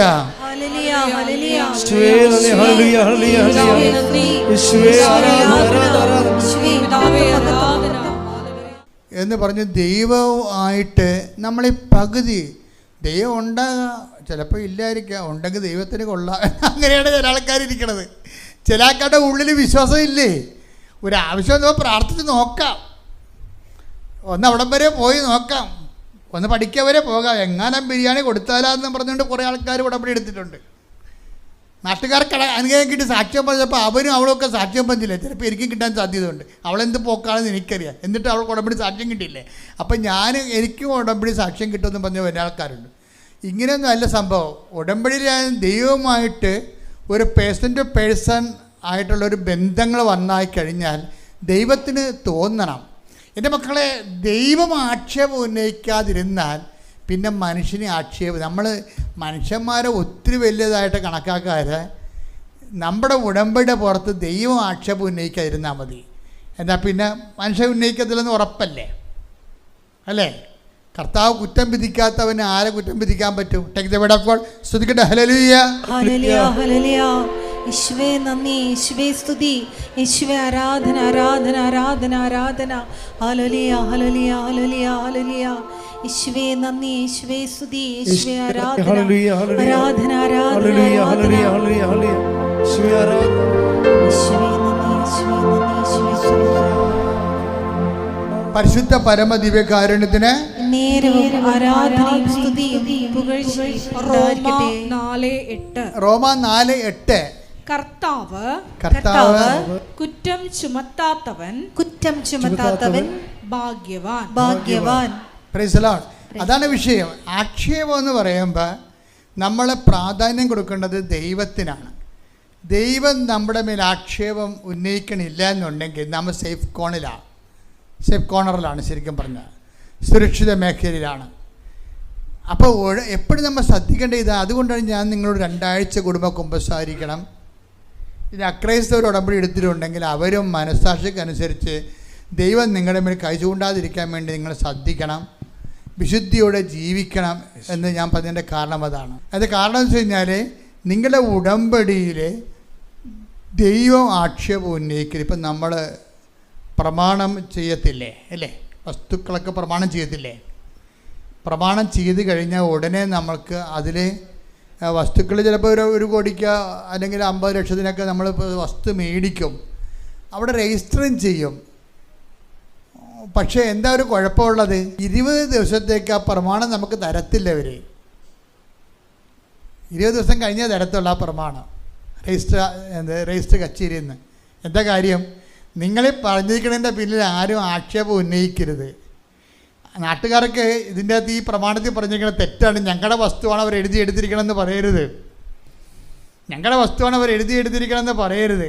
അതിന് ബന്ധുക്കൾക്കോ സ്വന്തപ്പെട്ടവർക്കോ അവകാശികൾക്കോ വന്നിട്ട് ആക്ഷേപം ഉന്നയിക്കാൻ വേണ്ടി ആക്ഷേപം ഉന്നയിച്ച് പോയാലുള്ള കുഴപ്പം എന്താ? പോക്കുവരെ ചെയ്യാൻ പറ്റത്തില്ല, ടാക്സ് അടക്കാൻ പറ്റത്തില്ല. ടാക്സ് അടച്ചാലല്ലേ ഇത് ഉപയോഗിക്കാൻ പറ്റത്തുള്ളൂ നമുക്ക്. ഇപ്പം നിങ്ങളിപ്പോൾ ഉടമ്പടിയിൽ കാര്യങ്ങളൊക്കെ എഴുതിയിട്ടിട്ടുണ്ട്, ഒക്കെ ശരിയാണ്. പക്ഷേ ഇതിൻ്റെ മേലെ ആക്ഷേപം ഉന്നയിക്കപ്പെടരുത്. ആക്ഷേപം ഉന്നയിച്ചാൽ ഈ ഉടമ്പടി ഇവിടെ എഴുതിയിട്ടതേ ഉള്ളൂ, ഉടമ്പടി വർക്കൗട്ട് ആകത്തില്ല. പല ആൾക്കാർക്കും ഈ ട്രാജഡി സംഭവിച്ചിട്ടുണ്ടോ എന്ന് എനിക്കൊരു ഡൗട്ടുണ്ട്. അവർ കൊണ്ടുവന്ന് വളരെ കഷ്ടപ്പെട്ടൊക്കെ എഴുതിയിട്ടിട്ടുണ്ട്. 10 പേര് ഉടമ്പടി ചെയ്യുമ്പോൾ ഒരു 2 പേര് എങ്കിലും പുറത്തായി പോകും. എന്താ കാര്യം? അവർ കഥ അറിയാതെ ആട്ടം കണ്ടിരിക്കുകയാണ്. വണ്ടി വിട്ടു പോകുന്നല്ലേ പറയണത്, അല്ലാതെ കൃപ വിട്ടു പോകുന്ന ആരും പറയണില്ലല്ലോ. എല്ലാവരും പറയുന്നതാണ് എളുപ്പാട്ടെ വണ്ടി വിട്ടു പോകുമെന്ന് പറഞ്ഞല്ലാതെ ദൈവം വിട്ടു പോകുന്നൊരു മനുഷ്യൻ പറയണില്ലേ. വണ്ടി വിട്ടു പോകുന്നല്ലേ പറയണം. അപ്പോൾ വണ്ടി വിട്ടു പോകുന്ന തൊഴിലാളിക്ക് മിക്കവാറും ഇത് രജിസ്റ്റർ ആകാൻ പാടായിരിക്കും. കാര്യം അവർ ധൃതിക്ക് ഇങ്ങനെ പരക്കം പാഞ്ഞ് നിൽക്കുകയല്ലേ, വല്ലപാടും ഇങ്ങനെ കാട്ടിക്കൂട്ടി ഒപ്പിച്ചുണ്ടാക്കിയതിന് ശേഷം പറന്നു പോകാൻ വേണ്ടി നിൽക്കുന്ന ആൾക്കാരല്ലേ. എപ്പോഴും നമ്മൾ ശ്രദ്ധിക്കണം, പറന്നാൽ പറക്കാത്തൊരവസ്ഥയാണിത്. ഇത് ആദ്യം ആക്ഷേപരഹിതമായിരിക്കണം. ദൈവം ഇതിൻ്റെ മേലെ ആക്ഷേപം ഉന്നയിക്കരുത്. നിങ്ങൾ ചെയ്തിരിക്കുന്ന കാര്യങ്ങളെല്ലാം ഇനിയിപ്പോൾ ഒരു കേസ് നിങ്ങളെ കൊടുത്തിരിക്കുകയാണ്, വക്കീൽ പറഞ്ഞതനുസരിച്ച് ചെയ്യാത്ത കാര്യങ്ങളെല്ലാം അതിനകത്തുണ്ട്. കള്ളക്കേസാണ് കൊടുത്തിരിക്കുക. കേസ് കൊടുത്തെന്ന് പറയുമ്പോൾ തന്നെ കള്ളക്കേസാണല്ലോ അത്. ഏതെങ്കിലും ഒരു 50 കേസ് കോടതി കൊടുത്താൽ 50-ൽ 25 കള്ളക്കേസായിരിക്കും. എന്താ കാര്യം? നമ്മളൊരു കാര്യം ചെയ്യുന്ന വക്കീലിനോട് പറയുമ്പോൾ വക്കീൽ പറയും ഇത് കൊടുത്താൽ നമുക്ക് ഒരു ഓർഡറും കിട്ടത്തില്ല, ഇതിന് ഓർഡർ കിട്ടാൻ നിങ്ങൾക്ക് എന്തെങ്കിലും കിട്ടണ രീതിയിൽ ഞാനത് കറക്റ്റ് ചെയ്താലാമിന് വക്കീൽ കുറേ വകുപ്പ് കയറ്റും അതിൻ്റെ അകത്ത്. അപ്പോൾ വക്കീലിനോട് ഞാൻ പറയും വക്കീലെ ആ സ്വർണം നമ്മുടെ അടുത്ത് ഇല്ല, അത് അവർ കൊടുത്തു എന്നൊക്കെ പറഞ്ഞാലും സ്വർണം കിട്ടിയില്ലെന്ന് എഴുതാൻ പറയും. സ്വർണം അവർ തന്നതാണ്, സ്വർണം തന്നതാണ് അവർ. അപ്പോൾ വക്കീൽ പറയും നിങ്ങൾക്ക് കേസ് ജയിക്കണം, അതാ കേസ് ജയിക്കണ്ടേ. അപ്പോൾ പറഞ്ഞാൽ കേസ് ജയിക്കണം, ജീവനാംശം വേണമെന്നൊക്കെ പറയും. അപ്പോൾ പറഞ്ഞാൽ സ്വർണം കിട്ടിയില്ലെന്ന് പറയാൻ പറയും. സ്വർണം 57 പവൻ കിട്ടിയതാണ്.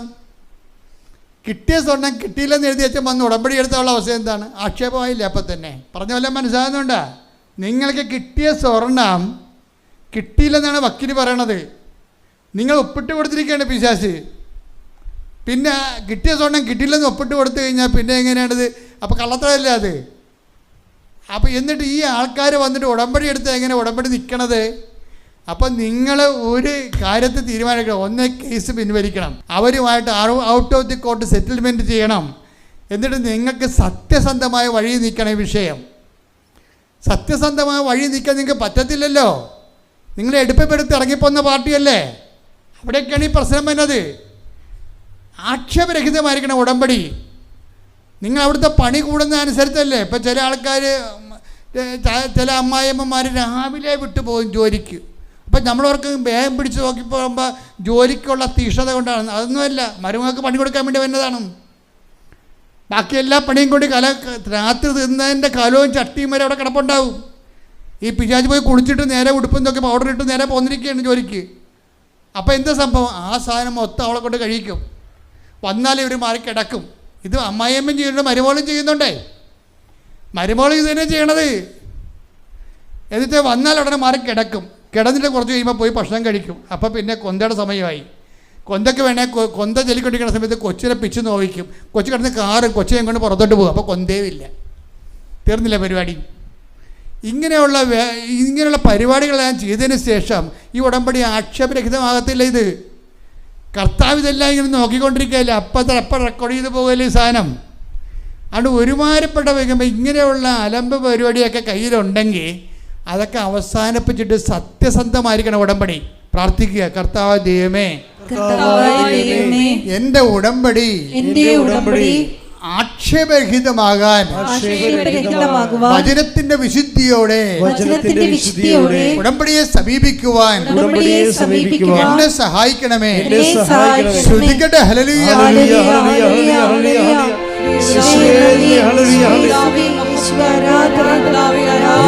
കുരിശോളം വലുതാക്കണേ, നിന്റെ സ്നേഹത്തിൽ നിഴലാക്കണേ, എന്നെ കുരിശോളം വലുതാക്കണേ, നിന്റെ സ്നേഹത്തിൽ നിഴലാക്കണേ. പരിശുദ്ധ പരമദിവ്യകാരുണ്യത്തിന് ഉടമ്പടി സിന്ധുവിൻ്റെ 5ാമത്തെ നിയോഗം എന്താണെന്നറിയാവോ? ചില വീട്ടിൽ ചെല്ലുമ്പോൾ അവർ പറയും, ഞങ്ങൾക്ക് ഉടമ്പടി എടുക്കണമെന്ന് ആഗ്രഹമുണ്ട്, പക്ഷേ ഞങ്ങളെ കൊണ്ടുപോകാൻ ആരുമില്ലെന്ന് പറയും. പിന്നെ എന്ത് ചെയ്യും? അങ്ങനെ കൊണ്ടുപോകാൻ ആരും ഇല്ലാത്തവരെല്ലാം ചേർത്തിട്ടൊരു ഗ്രൂപ്പ് ഉണ്ടാക്കി വണ്ടിയും വിളിച്ചും, ഇത് ഞങ്ങളാരും ഇത് അറിയണില്ല, ഇത് സാക്ഷ്യം പറയുമ്പോഴാണ് ഈ അറിയണത്. ഓരോ മനുഷ്യന്മാരുടെ ഉടമ്പടി എടുക്കേണ്ട കാര്യം പറയണേ. ഒരു വീട്ടിൽ ചെല്ലുമ്പോൾ അവർ പറയും, എൻ്റെ കൊച്ചെ പറഞ്ഞ് വീട്ടിൽ ചെല്ലാൻ എങ്ങനെയാണ്? ആ വീട്ടിൽ പോയി കുത്തിയിരുന്നിട്ട് ഈ സാക്ഷ്യം ആരെ കേൾപ്പിക്കും. അതാണ് വിഷയം.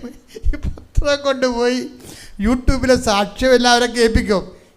അവർ പറയും, കൊച്ചെ ഞങ്ങൾക്ക് വന്ന് ഉടമ്പടി എടുക്കണമെന്ന് ആഗ്രഹമുണ്ട്, പക്ഷേ ഞങ്ങളെ കൊണ്ടുപോകാൻ ആരുമില്ല. അപ്പോൾ ഇവർ പറയും, ഞാൻ നിങ്ങളെ കൊണ്ടുപോകാം. അപ്പോൾ ചില വീട്ടിൽ ചെല്ലുമ്പോൾ പറയാം, കൊച്ചേ പോണേനല്ല പ്രശ്നം, പത്രത്തിന് എടുക്കാൻ കാശില്ലെന്ന് പറയും. പത്രം എടുക്കാൻ കാശ്, അങ്ങനെ കുറേ ആൾക്കാരുണ്ട്. പത്രം എടുക്കാൻ കാശില്ല എന്ന് അവർക്ക് സത്യമായിട്ടില്ല. അവിടെ അന്നന്ന് വേണ്ട ആഹാരം തന്നെ ചെയ്യാൻ അവർക്ക് പറ്റണില്ല, പിന്നെയാണ് ആ കാശ്. അപ്പോൾ അങ്ങനെ വരുമ്പോൾ എന്ത് ചെയ്യും? ഇവർ തന്നെ പത്രം വാങ്ങിച്ച് അവർക്ക് കൊടുക്കും. ഞാൻ പത്രം വാങ്ങിച്ച് തരാം. അത് ഭർത്താവ് അങ്ങനെയാണ് ചെയ്യണത്. ഭർത്താവിൻ്റെ ജോലിക്കാശ് കൊടുത്തിട്ട് അതിന് പത്രം മേടിച്ച് ഈ പത്രം മേടിക്കാൻ കാശില്ലാത്തവർക്ക് കൊടുക്കുകയാണ്. ഇത് നിങ്ങൾ ചെയ്യേണ്ട ഇത്രയേ ഉള്ളൂ, നിങ്ങളിത് വിതരണം ചെയ്യണം. ഇതൊക്കെ ഞാൻ വല്ലപ്പോഴും നിങ്ങളോട് പറഞ്ഞിട്ടുണ്ടോ? ഇങ്ങനെയൊക്കെ ഒരിക്കലും ഇല്ല. പക്ഷെ മനുഷ്യന്മാർ ഇങ്ങനെ ഉടമ്പടി ചെയ്യണത്. അപ്പം അവർ ചെയ്യുമ്പോൾ എന്താ പറ്റുന്നത്? ഒരു ദിവസം ചെന്നപ്പോൾ ഇവർക്ക് ഫാറ്റി ലിവർ എന്ന് പറഞ്ഞപ്പോൾ ഡോക്ടറെ അടുത്ത് പോയി. ആങ്ങളെ മരിച്ചില്ലേ ഫാറ്റി ലിവറായിട്ട്? ആ ഡോക്ടർ ഇവർക്ക് പരിചയമുള്ളതാണ്. അവിടെ കൊണ്ടുപോയാണ് ഇവളെ ടെസ്റ്റ് ചെയ്തത്. അപ്പോൾ ഡോക്ടർ പറഞ്ഞ്, ഇപ്പോൾ ഡോക്ടറിന് ചരിത്രം അറിയാം, ഇവരുടെ ബോഡി ചരിത്രങ്ങൾ അറിയാം. ഫാറ്റി ലിവർ വന്നാൽ ഈ കുടുംബം സീറോസിസിലേക്ക് പോകുകയുള്ളൂ. അപ്പോൾ ഡോക്ടർ ഇവളെ സാന്ത്വനപ്പെടുത്താൻ ഇവളുടെ തോളെ തട്ടിട്ട് പറഞ്ഞ്, ഫാറ്റി ലിവർ ആണെങ്കിൽ ഇനിയിപ്പോൾ സീറോസിസ് ആണെങ്കിലും കുഴപ്പമില്ല, ഞാൻ നിനക്ക് ഡയറ്റ് തരാമെന്നു. ഡോക്ടറിന് അത്രേ പറ്റത്തുള്ളൂ. ഫാറ്റി ലിവർ ആണെങ്കിലും കുഴപ്പമില്ല, സീറോസിസ് ആണെങ്കിലും കുഴപ്പമില്ല, ഞാൻ നിനക്ക് നല്ല ഡയറ്റ് തരാമെന്ന്, സീറോസിസിനെ കൺട്രോൾ ചെയ്യാൻ പറ്റിയ ആഹാര രീതികൾ പറഞ്ഞു തരാമെന്ന്. അപ്പോൾ അവൾ അമ്മയോട് പറഞ്ഞ്, അമ്മേ ഡയറ്റൊക്കെ എനിക്കറിയാം, എൻ്റെ ആങ്ങളെ കഴിച്ചിട്ടുള്ളതാണ്. ഇതാ വിഷയം, ഡയറ്റൊക്കെ എനിക്കറിയാം, ആങ്ങളെ കഴിച്ചിട്ടുള്ളതാണ്. എൻ്റെ പ്രശ്നം അതല്ല, ആ ഡയറ്റ് കഴിച്ചാൽ നിൻ്റെ ജോലി ചെയ്യാൻ പറ്റത്തില്ല. അമ്മയുമായിട്ടാണ് തട്ടുപിടിക്കണത്. ഏതമ്മയാണ്? പരിശുദ്ധ അമ്മ, കൃപാസനം മാതാവ്. ഇവർ സംസാരിക്കാൻ പറ്റി ഈ ലോകത്തിലെ ഇന്ന് ഏറ്റവും കൂടുതൽ ആൾക്കാരോട് സംസാരിക്കുന്നത് ആരാണ്? കൃപാസനം മാതാവാണ്. ആൾക്കാർ സംസാരിക്കുന്നത് ആരോടാണ്? കൃപാസന അമ്മയോടാണ്. കാരണം ഈ കാലഘട്ടത്തിലെ ദുരന്ത ജീവിതക്കാരെല്ലാം അമ്മയുടെ അടുത്താണ് വരണത്. അമ്മയോട് സംസാരിക്കും, അമ്മ പോകേണ്ട പാട്ടി കൂടെ പോകും, നിൽക്കേണ്ടപ്പോൾ പറഞ്ഞു തരും. എല്ലാ കാര്യങ്ങൾക്കും ആ ഉടമ്പടിയുടെ വാക്ക് പാലിച്ചുകൊണ്ട് നമ്മുടെ കൂടെ സഞ്ചരിക്കുന്ന സഞ്ചാരി മാതാവാണ്. അപ്പം അമ്മയോട് പറയും, അമ്മേ എനിക്ക് ഡയറ്റ് കീപ്പ് ചെയ്യണ പ്രശ്നമൊന്നുമില്ല, എനിക്ക് ഡോക്ടർ പറഞ്ഞു തരണ്ട, എനിക്കറിയാൻ ഡയറ്റ്, എൻ്റെ ആങ്ങളെ കഴിച്ചതാണ് ആ ഡയറ്റ്, ആ കഴിച്ചാൽ എഴുന്നേറ്റ് പൊങ്ങത്തില്ല മനുഷ്യൻ, എനിക്ക് നിൻ്റെ വേല ചെയ്യാൻ പറ്റത്തില്ല, അതാണ് എൻ്റെ പ്രശ്നമെന്ന് പറയും. അതാണ് പ്രശ്നം, ഞാൻ ആ ഡയറ്റ് കഴിച്ചാൽ എനിക്ക് വേല ചെയ്യാൻ പറ്റത്തില്ല എന്ന് പറയും. അപ്പോൾ ഒരു 800 രൂപയുടെ കുറേ മരുന്ന് കൊടുക്കും. 800 രൂപയുടെ മരുന്ന് കുറിക്കും ആദ്യമേ തന്നെ. ഈ 800 രൂപയുടെ മരുന്നും കൊണ്ട് വീട്ടിൽ വന്ന് വെച്ചും കൃപാസൻ മാധവൻ എന്നോട് സംസാരിക്കും, ഈ മരുന്ന് ഞാൻ കഴിക്കുമെന്ന് അമ്മ വിചാരിക്കരുത്. അതാണ് വിഷയം. ഈ മരുന്ന് ഞാൻ കഴിക്കുമെന്ന് അമ്മ വിചാരിക്കരുത്. നിങ്ങളെ ഉള്ള മരുന്നെല്ലാം നേരത്തെ വെച്ച് ഇവിടെ വന്ന് ചത്ത് കിടന്നിട്ട് എന്നെ പറയരുത് കേട്ടാ. അതെന്താ പ്രശ്നം വെച്ച് കഴിഞ്ഞാൽ ഇവരുടെ നിലവാരം നോക്കണം, ഇവരുടെ സത്യസന്ധത നോക്കണം. ഇവിടെ നിലവാരത്തിൽ നിങ്ങൾ എത്തിയാൽ നിങ്ങൾക്ക് ദൈവത്തോടൊന്നും പറയാം. ദേവാലയത്തിലെത്തിയ നിങ്ങളെ ഉള്ള അലപലാതി ജീവിതം എല്ലാം ജീവിച്ചിട്ട് ദൈവത്തിൻ്റെ മുമ്പിൽ അത് ഇതും പറഞ്ഞിട്ട് കാര്യമില്ല. ഇവർക്ക് പറയാനുള്ള ക്രെഡിബിലിറ്റി ഉണ്ട്. അതാണ് ഇവർ പറയണത്. ഈ മരുന്ന് 800 രൂപയുടെ മരുന്നുണ്ട്, ആദ്യ പടി, ഇത് ഞാൻ കഴിക്കുമെന്ന് അമ്മ വിചാരിക്കരുത്. അമ്മ സുഖപ്പെടുത്തണം. കാര്യം എന്താ? എൻ്റെ പ്രശ്നം എന്താ? എൻ്റെ പ്രശ്നം പ്രേക്ഷിത വേലയാണ് എൻ്റെ പ്രശ്നം. അതല്ലല്ലോ നിങ്ങളുടെയൊക്കെ പലരുടെയും പ്രശ്നം. നിങ്ങളുടെ പ്രശ്നം കാനഡയിൽ പോവുക, നിങ്ങളുടെയൊക്കെ പ്രശ്നം മകന് ജോലി കിട്ടുക, കെട്ടിച്ചു വിട്ട പിള്ളേരുണ്ടാകണമല്ല പ്രശ്നം. ഈ പ്രശ്നം മാറിയിട്ട് ദൈവത്തിൻ്റെ പ്രശ്നം നമ്മുടെ പ്രശ്നമാകണം. അതാണ് വിഷയം. എൻ്റെ പ്രശ്നം എന്താണ്? എൻ്റെ പ്രശ്നം ഫാറ്റി ലിവർ അല്ല. എൻ്റെ പ്രശ്നമെന്ന് പറയുന്നത് പ്രേക്ഷിത വേലയാണ്. ഞാൻ ഈ ഡയറ്റ് കഴിച്ചാൽ എനിക്ക് പ്രേക്ഷിത വേല ചെയ്യാൻ പറ്റത്തില്ല. അതുകൊണ്ട് എൻ്റെ കരൾ അമ്മയുടെ കരൾ പോലെ ആക്കിയിട്ട് ടെസ്റ്റിന് കൊടുക്കേണ്ട അമ്മയുടെ കരളാണ്. പ്രാർത്ഥനയുടെ ലെവലിൽ പോകണം, കണ്ടില്ലേ? അങ്ങനെയൊക്കെ സംസാരിക്കാനുള്ള അധികാരം വരും നമുക്ക് കുറച്ച് കഴിയുമ്പോൾ, ബന്ധം ഉണ്ടാകുമ്പോൾ. ആ ബന്ധം ഉണ്ടാകുമ്പോൾ ഇപ്പം എന്താ സംഭവിച്ചു കഴിഞ്ഞാൽ, സീറോസിസ് ആണെന്ന് ഡോക്ടർ പറഞ്ഞിട്ട് അതിന് ഡയറ്റ് കുടിക്കാതെ പറഞ്ഞ ഡോക്ടറിൻ്റെ അടുത്ത് വേറെ ടെസ്റ്റിന് പോയിരിക്കണം. ഇവിടെ ടെസ്റ്റിന് പോയപ്പോൾ എന്ത് ചെയ്യുന്നറിയാവോ? ഞാൻ ടെസ്റ്റ് ചെയ്യണ മുമ്പ് ഉടമ്പടി തൈലം കയ്യിലെടുത്തിട്ട് ഞാൻ ഉടുപ്പ് പൊക്കിയിട്ട് അതിൻ്റെ അകത്ത് എൻ്റെ ബ്ലൗസ് പൊക്കി ഇവിടെയൊക്കെ തേച്ച്, കരളിൻ്റെ ഇരിക്കുന്ന സ്ഥലത്ത് തേച്ച് എന്ന് പറഞ്ഞ് അമ്മയോട് പറഞ്ഞ് എൻ്റെ കരൾ നിൻ്റെ കരളാക്കിയിട്ട് നിൻ്റെ കരളാണ് ടെസ്റ്റിന് കൊടുക്കേണ്ടതെന്ന് പറയും. ഇത് ബന്ധമാണ് ശരിക്കും. ടെസ്റ്റ് കഴിഞ്ഞപ്പോൾ ഇതുകൊണ്ട് ഈ കരളിനെ ടെസ്റ്റ് കൊടുത്ത് ടെസ്റ്റ് കഴിഞ്ഞപ്പോൾ ഒരു ഫാറ്റി ലിവറും ഇല്ല, ഒന്നുമില്ല. ഞാനെന്താ നിങ്ങളോട് പറഞ്ഞു വെച്ച് കഴിഞ്ഞാൽ, നിങ്ങൾ 2 വില്ലിക്ക് ചവിട്ടരുത്. ദൈവത്തിനെ പരീക്ഷിക്കുകയും ചെയ്യരുത്. ദൈവം നമുക്ക് പരീക്ഷിക്കാനുള്ള കളിപ്പുള്ളതല്ല, മറിച്ച് നിങ്ങൾ അവൻ പറയണ പോലെ ചെയ്തുകൊണ്ട് ദൈവസ്നേഹത്തിൽ വളർന്നിട്ട് ദൈവം നിൻ്റെ വാക്കിന് വില കൽപ്പിക്കണം. ആ രീതിയിൽ വേണം ഉടമ്പടി വളരാൻ. ദൈവം നിങ്ങളുടെ വാക്കിന് വില കൽപ്പിക്കണം. സത്യസന്ധമാണ്, വിശ്വസ്തതയാണെന്ന് കണ്ടാൽ ദൈവം ഏത് കൊച്ചു കുഞ്ഞിൻ്റെ വാക്കിന് വില കൽപ്പിക്കും. നമ്മൾ സത്യസന്ധമാണ്, വിശ്വസ്തതയാണെന്ന് കണ്ടാൽ ദൈവം ഏത് കൊച്ചു കുഞ്ഞിൻ്റെ വാക്കിന് വില കൽപ്പിക്കും. ഇങ്ങനെയാണ് കർത്താവിൻ്റെ മുമ്പിൽ നമ്മൾ വിലയുള്ളവരായി മാറണത്, ദൈവതിരുസന്നിധിയിൽ വിലയുള്ളവരായി മാറണത്. അതുകൊണ്ട് ഉടമ്പടി ഒരു വാല്യൂ ആഡഡ് സുവിശേഷ പദ്ധതിയാണ്. പക്ഷേ അതിൻ്റെ കറക്റ്റ് ഫോർമാലിറ്റി ചെയ്യാൻ വേണ്ടി എൻ്റെ മക്കൾ നല്ല എല്ലാപ്പോഴും ജാഗ്രതയുണ്ടാകണം. അപ്പം നമുക്ക് എന്ത് വിഷയം, ഇപ്പോൾ ഇവർക്ക് എന്തെല്ലാം വിഷയങ്ങൾ വന്നു, ആ വിഷയത്തിനൊക്കെ ഇവരെങ്ങനെ അതിജീവിച്ചത്? ഇവർ കിഡ്നി ട്രബിൾ വന്ന്, കരളിന് പ്രശ്നങ്ങൾ വന്നു, സ്വരങ്ങൾ പോയി, എന്തെല്ലാം പ്രശ്നങ്ങൾ ഇവരുടെ പ്രേക്ഷിത പ്രവർത്തന കാലത്തിലുണ്ടായി. അതെല്ലാം അവർ തുറുപ്പിട്ട് വെട്ടണത് അവരുടെ പ്രേക്ഷിത പ്രവർത്തനം കൊണ്ടാണ് വെട്ടണത്, അവരുടെ വിശ്വാസം കൊണ്ടല്ല വെട്ടണത്, പ്രവൃത്തി കൊണ്ടാണ് വെട്ടണത്. ഞാൻ സിന്ധുവിൻ്റെ സാക്ഷ്യത്തിൽ എനിക്ക് ഏറ്റവും ഇഷ്ടപ്പെട്ടത്, എല്ലാവരും വിശ്വാസം കൊണ്ടാണ് പ്രതിരോധിക്കേണ്ടത്, വിശ്വാസം കൊണ്ടല്ല ജീവിതത്തിൻ്റെ പ്രശ്നങ്ങളെ സിന്ധു പ്രതിരോധിച്ചത്. എന്താണ്? പ്രവൃത്തി കൊണ്ടാണ്. ദൈവത്തിന് അവളുടെ വിശ്വാസം സത്യമാണെന്ന് മനസ്സിലാക്കണത് അവൻ്റെ ഉടമ്പടി പുതുക്കുമ്പോൾ വെച്ച നിയോഗങ്ങളും അത് നടപ്പിൽ വരുത്താൻ വേണ്ടി അവൾ കാണിച്ചിട്ടുള്ള ത്യാഗങ്ങളും ദൈവതിരുസ്ഥൻ്റെ സത്യസന്ധതയുടെ അച്ചാരമായി മാറി. അതുപോലെ ഉടമ്പടി സത്യസന്ധമായി ചെയ്തുകൊണ്ട് നിലവാരമുള്ള സാക്ഷ്യങ്ങൾ ഉണ്ടാകാൻ ദൈവം നമ്മളെ അനുഗ്രഹിക്കട്ടെ. ശ്രുതികട്ടെ. ഹല്ലേലൂയ.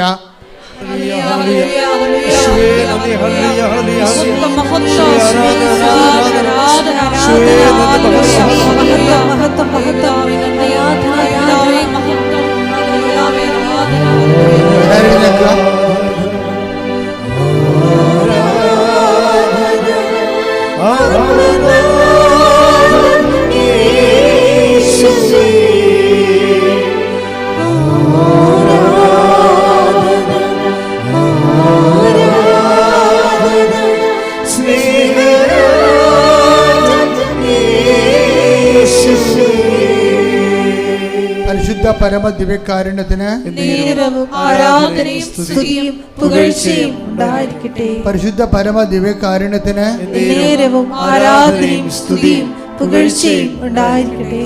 നമുക്കെല്ലാവർക്കും കൃപാസനം പ്രത്യക്ഷീകരണ മധ്യസ്ഥ പ്രാർത്ഥന ഏറ്റുചൊല്ലി പ്രാർത്ഥിക്കാം. അമ്മേ പരിശുദ്ധ അമ്മേ, ദൈവമാതാവേ, കൃപാസനത്തിലൂടെ ഞങ്ങൾക്കും ഞങ്ങളുടെ ദേശത്തിനും അമ്മ മധ്യസ്ഥം തേടി തന്ന എല്ലാ അനുഗ്രഹങ്ങൾക്കും കൃപകൾക്കും ഞങ്ങളിപ്പോൾ ഹൃദയം നിറഞ്ഞ നന്ദി പറയുന്നു. സ്തുതിച്ചു പ്രാർത്ഥിക്കാം. ഹല്ലേലൂയ, ഹല്ലേലൂയ. നാളിതുവരെ ഞങ്ങൾക്ക് ലഭിച്ച എല്ലാ കൃപകൾക്കും അനുഗ്രഹങ്ങൾക്കും നന്ദി പറയുന്നു. ഹല്ലേലൂയ, ഹല്ലേലൂയ. മഹത്വം, മഹത്വം, ആരാധന, ആരാധന. ദൈവപിതാവേ നന്ദി, പിതാവേ മഹത്വം, ദൈവപിതാവേ ആരാധന.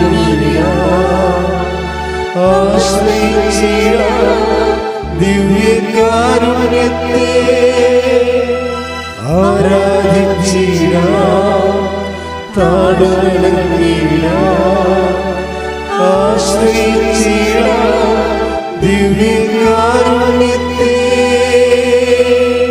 പരിശുദ്ധ പരമ ദിവ്യ കാരുണ്യത്തിന് ആരാധനയും സ്തുതിയും പുകഴ്ചയും ഉണ്ടായിരിക്കട്ടെ. പരിശുദ്ധ പരമ ദിവ്യ കാരുണ്യത്തിന് ആരാധനയും സ്തുതിയും പുകഴ്ചയും ഉണ്ടായിരിക്കട്ടെ. പരിശുദ്ധ പരമ ദിവ്യ കാരുണ്യത്തിന് ആരാധനയും സ്തുതിയും പുകഴ്ചയും ഉണ്ടായിരിക്കട്ടെ. അമ്മേ പരിശുദ്ധ അമ്മേ, അമ്മേ പരിശുദ്ധ അമ്മേ, ദൈവമാതാവേ, ദൈവമാതാവേ, 2004 ഡിസംബർ 7-ാം തീയതി ഉച്ച കഴിഞ്ഞ് 2:30 കൃപാസനത്തിൽ സംഭവിച്ച അമ്മയുടെ പ്രത്യക്ഷപ്പെടലിനെ കുറിച്ച് തിരുസഭയ്ക്ക് സമർപ്പിച്ചിരിക്കുന്ന പഠനരേഖകളുടെ മേൽ വസ്തുനിഷ്ഠവും ദൈവശാസ്ത്ര വിധി പ്രകാരമുള്ളതുമായ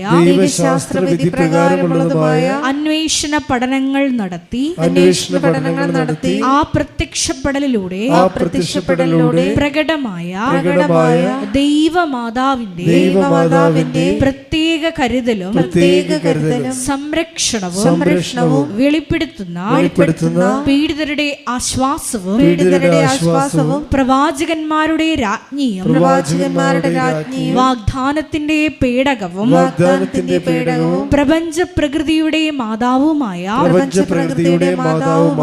പരിശുദ്ധമ്മയുടെ ഭക്തി തിരുസഭയിൽ കൂടുതൽ പ്രചരിച്ച് ജീവിതത്തിന്റെ ദുരിത ദുരന്ത അവസ്ഥകളിൽ അകപ്പെട്ട് കഴിയുന്ന അനേകായിരം മക്കൾക്ക് ദൈവത്തിന്റെ സാന്നിധ്യവും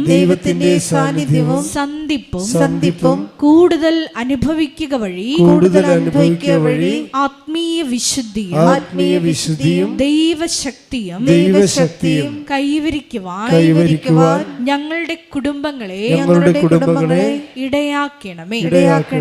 സ്തുതിച്ചു പ്രാർത്ഥിക്കാം. ഹല്ലേലൂയ, ഹല്ലേലൂയ, ഹല്ലേലൂയ. ദിവ്യകാരുണ്യനാഥ, മരിയൻ ഉടമ്പടിയെടുത്ത് പ്രാർത്ഥിക്കുന്ന ഞങ്ങളുടെ കുടുംബങ്ങളെ വിശുദ്ധീകരിക്കണമേ എന്ന് പ്രാർത്ഥിക്കുന്നു, ശക്തീകരിക്കണമേ എന്ന് പ്രാർത്ഥിക്കുന്നു, ആത്മാവാൽ വഴി നടത്തണമേ എന്ന് പ്രാർത്ഥിക്കുന്നു, വലിയ വലിയ സാക്ഷികളാക്കി ഉയർത്തണമേ എന്ന് പ്രാർത്ഥിക്കുന്നു. Hallelujah, hallelujah. ദൈവപിതാവേ നന്ദി, ദൈവപിതാവേ മഹത്വം, ദൈവപിതാവേ ആരാധന.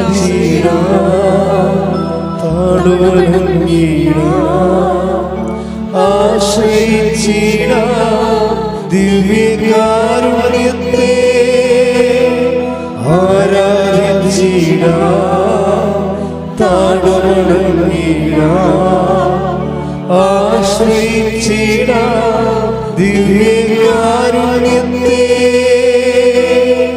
പരിശുദ്ധ പരമ ദിവ്യ കാരുണ്യത്തിന് ആരാധനയും സ്തുതിയും പുകഴ്ചയും ഉണ്ടായിരിക്കട്ടെ. പരിശുദ്ധ പരമ ദിവ്യ കാരുണ്യത്തിന് ആരാധനയും സ്തുതിയും പുകഴ്ചയും ഉണ്ടായിരിക്കട്ടെ. പരിശുദ്ധ പരമ ദിവ്യ കാരുണ്യത്തിന് ആരാധനയും സ്തുതിയും പുകഴ്ചയും ഉണ്ടായിരിക്കട്ടെ. അമ്മേ പരിശുദ്ധ അമ്മേ, അമ്മേ പരിശുദ്ധ അമ്മേ, ഭൂസ്വർലോകങ്ങളുടെ രാജ്ഞിയായ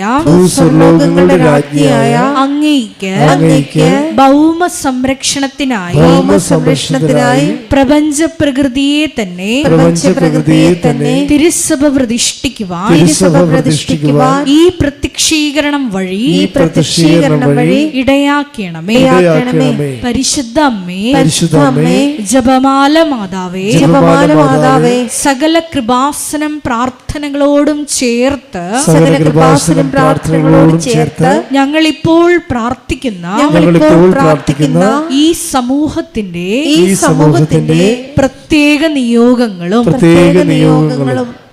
മൗനമായിട്ട് നമ്മുടെ വ്യക്തിപരമായ പ്രാർത്ഥനാ വിഷയങ്ങളും സമാനമായിട്ടുള്ള ജീവിത ദുരിതങ്ങളിലൂടെ കടന്നു പോകുന്ന മക്കളെയും കൃപാസനത്തിൽ ജീവനോടെ പ്രത്യക്ഷയായ ദൈവമാതാവിൻ്റെ മധ്യസ്ഥയിൽ ദിവ്യകാരുണ്യ സന്നിധിയിൽ സമർപ്പിച്ച് നമുക്കൊരു നിമിഷം പ്രാർത്ഥിക്കാം.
അമ്മയുടെ പ്രത്യക്ഷീകരണത്തിന്റെ ഈ അനുഗ്രഹവേളയിൽ ഞങ്ങൾക്ക് സാധിച്ചു തരുവാൻ കനിയണമേ. ആമേൻ. സ്തുതിച്ചു പ്രാർത്ഥിക്കാം. ഹല്ലേലൂയ, ഹല്ലേലൂയ, ഹല്ലേലൂയ. ഒരിക്കൽ കൂടി നാളിതുവരെ കൃപാസനത്തിൽ വന്ന് മരിയൻ ഉടമ്പടി എടുത്ത് പ്രാർത്ഥിച്ചു പോയിട്ടുള്ള മുഴുവൻ മക്കളെയും, ഓൺലൈനായി ഉടമ്പടി എടുത്ത് പ്രാർത്ഥിക്കുന്ന മക്കളെയും, ലൈറ്റ് ക്യാൻഡിൽ പ്രയർ വഴിയായിട്ടും അവർ ഡെയിലി ബ്രെഡ് പ്രാർത്ഥനയിലൂടെയും എല്ലാം തങ്ങളുടെ നിയോഗങ്ങൾ സമർപ്പിക്കുന്ന ഓരോ മക്കളുടെയും വ്യക്തിപരമായ ആവശ്യങ്ങളെ ഞങ്ങൾ ഈ അൾത്താരയിൽ സമർപ്പിച്ച് പ്രാർത്ഥിക്കുന്നു. ഏറെ പ്രത്യേകമായിട്ട് ജീവിത ദുരിതങ്ങളിലൂടെ കടന്നു പോകുന്ന മക്കളുടെ പ്രത്യേകമായ നിയോഗങ്ങളെ ഈ അൾത്താരയിൽ സമർപ്പിച്ച് പ്രാർത്ഥിക്കുന്നു. ഗുരുതരമായിട്ടുള്ള രോഗാവസ്ഥകളിലൂടെ കടന്നു പോകുന്ന മക്കളെ ഈ അൾത്താരയിൽ സമർപ്പിച്ച് പ്രാർത്ഥിക്കുന്നു. കടഭാരത്താൽ വലയുന്നവരെയും, ജോലി ഇല്ലാതെ വിഷമിക്കുന്നവരെയും, വിവാഹബന്ധം പിരിഞ്ഞു നിൽക്കുന്നവരെയും, മക്കളില്ലാതെ വിഷമിക്കുന്ന ദമ്പതികളെയും, കുഞ്ഞുങ്ങൾ മക്കളെയും പ്രത്യേകമായിട്ട് സമർപ്പിച്ച് പ്രാർത്ഥിക്കുന്നു. ഈശോയുടെ ശക്തി എല്ലാ മേഖലകളിലും ഈ ആരാധനയുടെ യോഗ്യതയാൽ പ്രകടമാക്കണമേ എന്ന് പ്രാർത്ഥിക്കുന്നു. കൃപാസനത്തിൽ നടന്ന പരിശുദ്ധ അമ്മയുടെ പ്രത്യക്ഷീകരണ സ്ഥിരീകരണത്തിനായി മക്കളുടെ നിയോഗങ്ങളെ ഏറ്റെടുക്കണമേ എന്ന് പ്രാർത്ഥിക്കുന്നു. ഹല്ലേലൂയ, ഹല്ലേലൂയ, ഹല്ലേലൂയ. മഹത്വം, മഹത്വം, ആരാധന, ആരാധന. ഹല്ലേലൂയ, ഹല്ലേലൂയ, ഹല്ലേലൂയ. പരമദിവ്യകാരുണ്യത്തിന് ആരാധനയും സ്തുതിയും പുകഴ്ചയും ഉണ്ടായിരിക്കട്ടെ. പരിശുദ്ധ പരമദിവ്യകാരുണ്യത്തിന് ആരാധനയും സ്തുതിയും പുകഴ്ചയും ഉണ്ടായിരിക്കട്ടെ. എൻ്റെ പ്രിയപ്പെട്ടവരെ, രോഗസൗഖ്യ പ്രാർത്ഥനയിലേക്ക് പ്രവേശിക്കുകയാണ് നമ്മൾ. അതുപോലെ തന്നെ ജീവിത ദുരിത സമാശ്വാസ പ്രാർത്ഥനയിലേക്ക്.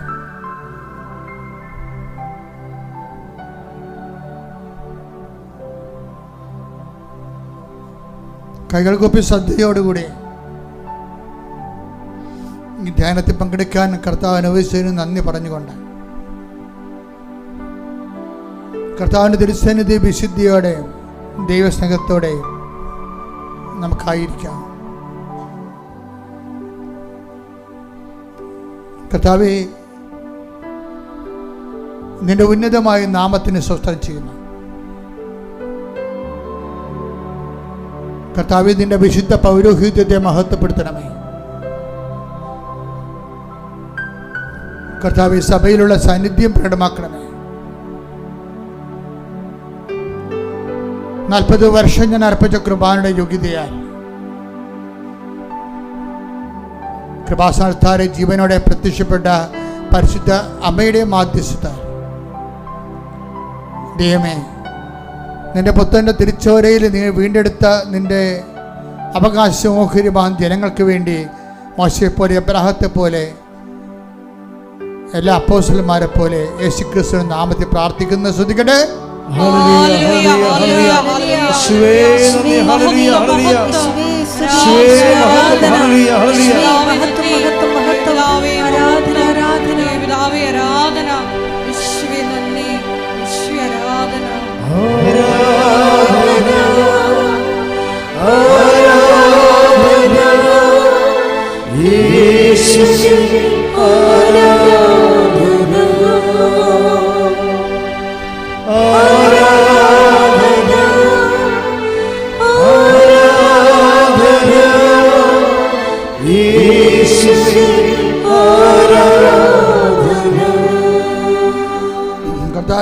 കാഴ്ച നൽകിയവനെ, കർത്താവെ ചെകിടനെ കേൾവി നൽകിയവനെ, കർത്താവെ ഊമന് സംഭാഷണത്തിന് നൽകിയവനെ, കർത്താവെ മഹോരോഗ്യപ്പെടുത്തിയവനെ, കർത്താവെ തളവാരോഗ്യപ്പെടുത്തിയവനെ, കർത്താവെ മരിച്ചവനെ ഉയർപ്പിച്ചവനെ, കർത്താവെ നിന്റെ തിരുമുറി വാർന്ന വലത് കരം, ആണിപ്പെടുതാർന്ന അത്ഭുതകരം ഞങ്ങളുടെ മക്കളുടെ ശിരസിലേക്ക് വെക്കണമെന്ന് പ്രാർത്ഥിക്കുന്നു. കർത്താവെ ഉച്ചമുതൽ ഉള്ളങ്കാല് വരെ കർത്താവിന്റെ രക്തം പടരട്ടെ. എല്ലാ കോശങ്ങളിലും പേശികളിലും കർത്താവിന്റെ രക്തം പടരട്ടെ. മാരകരോഗങ്ങള്, തീരാവ്യാധികള്, ജീവിത ദുരിതങ്ങള്, ക്യാൻസർ രോഗങ്ങള്, സിസ്റ്റ് രോഗങ്ങള്, PCOD രോഗങ്ങള്, പിസ്റ്റുല രോഗങ്ങള്, കർത്താവെ തൈറോയ്ഡ് രോഗങ്ങള്, കരളിൻ്റെ രോഗങ്ങള്, കിഡ്നി രോഗങ്ങള്, അസ്ഥി രോഗങ്ങൾ, അസ്ഥി ഉരുക്കത്തിൻ്റെ രോഗങ്ങള്, വാതരോഗങ്ങള്, യേശുവിൻ്റെ നാമത്തില് മാരക രോഗങ്ങൾ ഈശോ നാമത്തിൽ മാറിപ്പോകട്ടെ. ശ്രുതികട ഹല്ലേലൂയ ഹല്ലേലൂയ ഹല്ലേലൂയ ഹല്ലേലൂയ ഹല്ലേലൂയ. യേശുവേ യേശുവേ ആരാധന. എല്ലാ രോഗങ്ങളും സുഖപ്പെട്ടുകൊണ്ട് നിന്റെ നാമത്തെ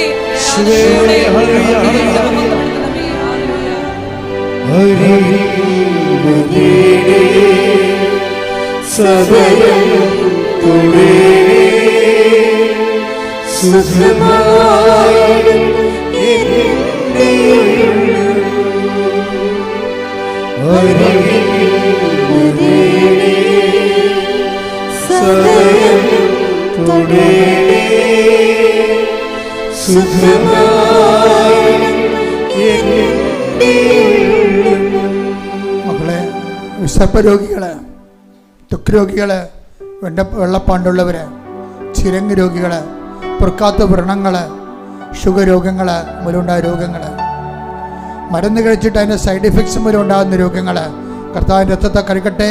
യേശുവിന്റെ നാമത്തിൽ സൗഖ്യം പ്രാപിക്കട്ടെ. ശ്രുതികട്ടെ ഹല്ലേലൂയ ഹല്ലേലൂയ ഹല്ലേലൂയ ഹല്ലേലൂയ. യേശുവേ ഹല്ലേലൂയ ഹല്ലേലൂയ. യേശുവേ ആരാധന. ഒരിക്കൽ സദയം തുടരേ സുഖമായി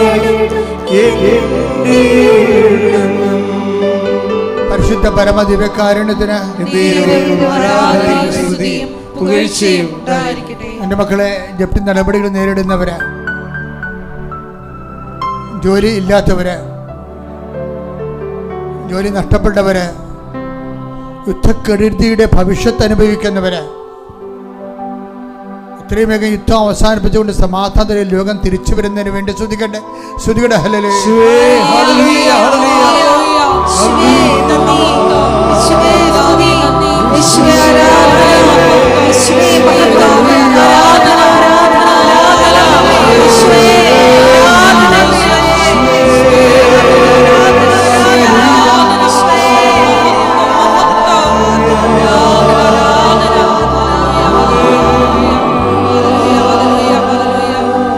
പരിശുദ്ധ പരമദിവ്യകാരുണ്യത്തിന് ആരാധനയും സ്തുതിയും പുകഴ്ചയും ഉണ്ടായിരിക്കട്ടെ. കർത്താവ്, നാട്ടിലെ റാങ്ക് ലിസ്റ്റിലുള്ളവര്, അപ്പോയിൻമെന്റ് പ്രതീക്ഷിക്കുന്നവര്, പരീക്ഷ എഴുതുന്നവര്, പരീക്ഷ എഴുതിക്കൊണ്ടിരിക്കുന്നവര്, അവരെല്ലാവരും ആശീർവദിക്കണമെന്ന് പ്രാർത്ഥിക്കുന്ന, പഠനത്തിലും അടുത്തുപോയ കുഞ്ഞുങ്ങള്, പരീക്ഷ എഴുതുന്നതിന് വേണ്ടി ഇപ്പോൾ ഒരു സംഭ്രമമുള്ള ഡിപ്രഷനുള്ള മക്കള്, കർത്താവിൻ്റെ വിശുദ്ധമായ രക്തം തളിക്കപ്പെടുകയും അവരൊറ്റ പ്രാർത്ഥന കൊണ്ട് അവർ ശക്തി പ്രാപിക്കുകയും ചെയ്യട്ടെ. ശ്രുതികട്ടെ ഹല്ലേലൂയ.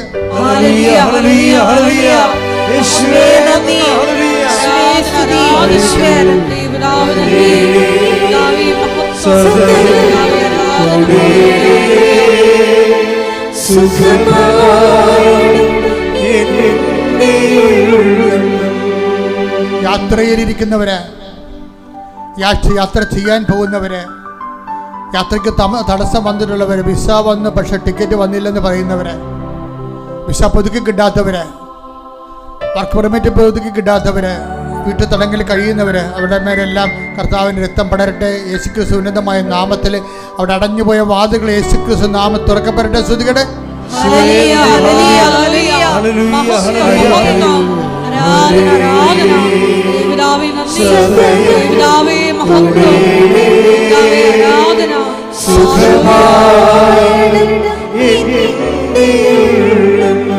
വിവാഹം ഒത്തുവരാത്തവര്, വിവാഹം താമസിക്കുന്നവര്, വിവാഹ കോടതിയിൽ കേസ് കിടക്കുന്നവര്, കേസുണ്ടായിട്ട് ഒരുമിച്ച് താമസിക്കാൻ ആഗ്രഹിക്കുന്നവരെ കർത്താവിൻ്റെ കൃപ ചൊരിയട്ടെ. മക്കളില്ലാത്തവര്, ആ ട്രീറ്റ്മെൻ്റ് എടുക്കുന്നവര്, അതിനുവേണ്ടി ഉടമ്പടി എടുത്തിട്ടുള്ളവരുടെ മേലെല്ലാം സാക്ഷ്യം പറയാൻ അവരെ ദൈവം അനുഗ്രഹിക്കട്ടെ. ശ്രദ്ധിക്കട്ടെ.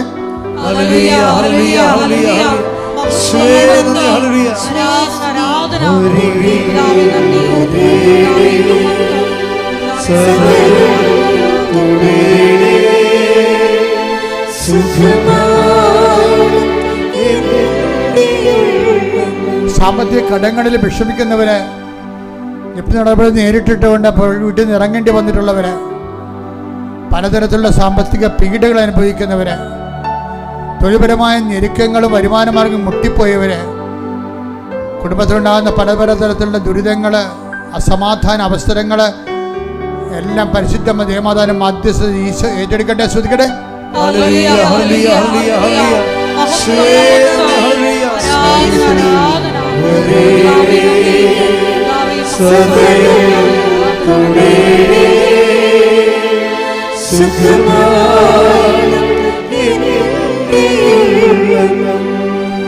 എല്ലാവരും മുട്ടാൻ നിൽക്കുക,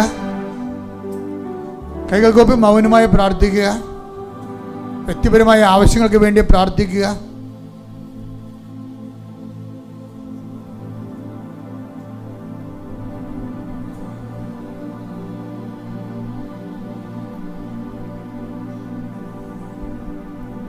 എൻ്റെ പ്രിയപ്പെട്ടവരെ, ഉടമ്പടിയിലെ ഏറ്റവും വലിയ ആദ്യത്തെ കടമ സാക്ഷ്യം, ജീവിത സാക്ഷ്യം നൽകുകയാണ്. സാക്ഷ്യം ഒരിക്കലും നിങ്ങൾ ഒരു കാരണവശാലും നിങ്ങൾ കൃപാസനത്തിൽ വന്ന് പറയാതിരിക്കരുത്. അത് പറയാതിരിക്കുന്നിടത്തോളം കാലം നിങ്ങളുടെ പ്രാർത്ഥനകളെല്ലാം ബ്ലോക്കാണെന്ന് ഓർക്കണം. ബ്ലോക്കെന്ന് വെച്ച് കഴിഞ്ഞാൽ ദൈവത്തെ മഹത്വപ്പെടുത്തുന്നത് നിങ്ങൾക്ക് പോരായ്മയെ കരുതിയാൽ, സുവിശേഷം പറയുന്നു, പിന്നെ നിങ്ങളുടെ ചിന്തകൾ വാക്കുകളെല്ലാം പതറിപ്പോയിട്ട് തെറ്റായ ലക്ഷ്യങ്ങളിൽ പോയി ജീവിതം ഒടുങ്ങിപ്പോകുന്നതിൻ്റെ സൂചനയാണ്. റോമ 1:29 വായിച്ചാൽ മതി. അതുകൊണ്ട് സാക്ഷ്യം ഒരു കടമയാണ്, ദൈവദൃശ്യത്തിൻ്റെ ഒരു കടമാണ്. പറയാത്തവർ എത്രയും വേഗം ഈ ആഴ്ചയിൽ സാക്ഷ്യം പറഞ്ഞ് മാറേണ്ടതാണ്. സംഭാവന ആശീർവാദത്തിനായി തലകുനിക്കാം.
പരിശുദ്ധ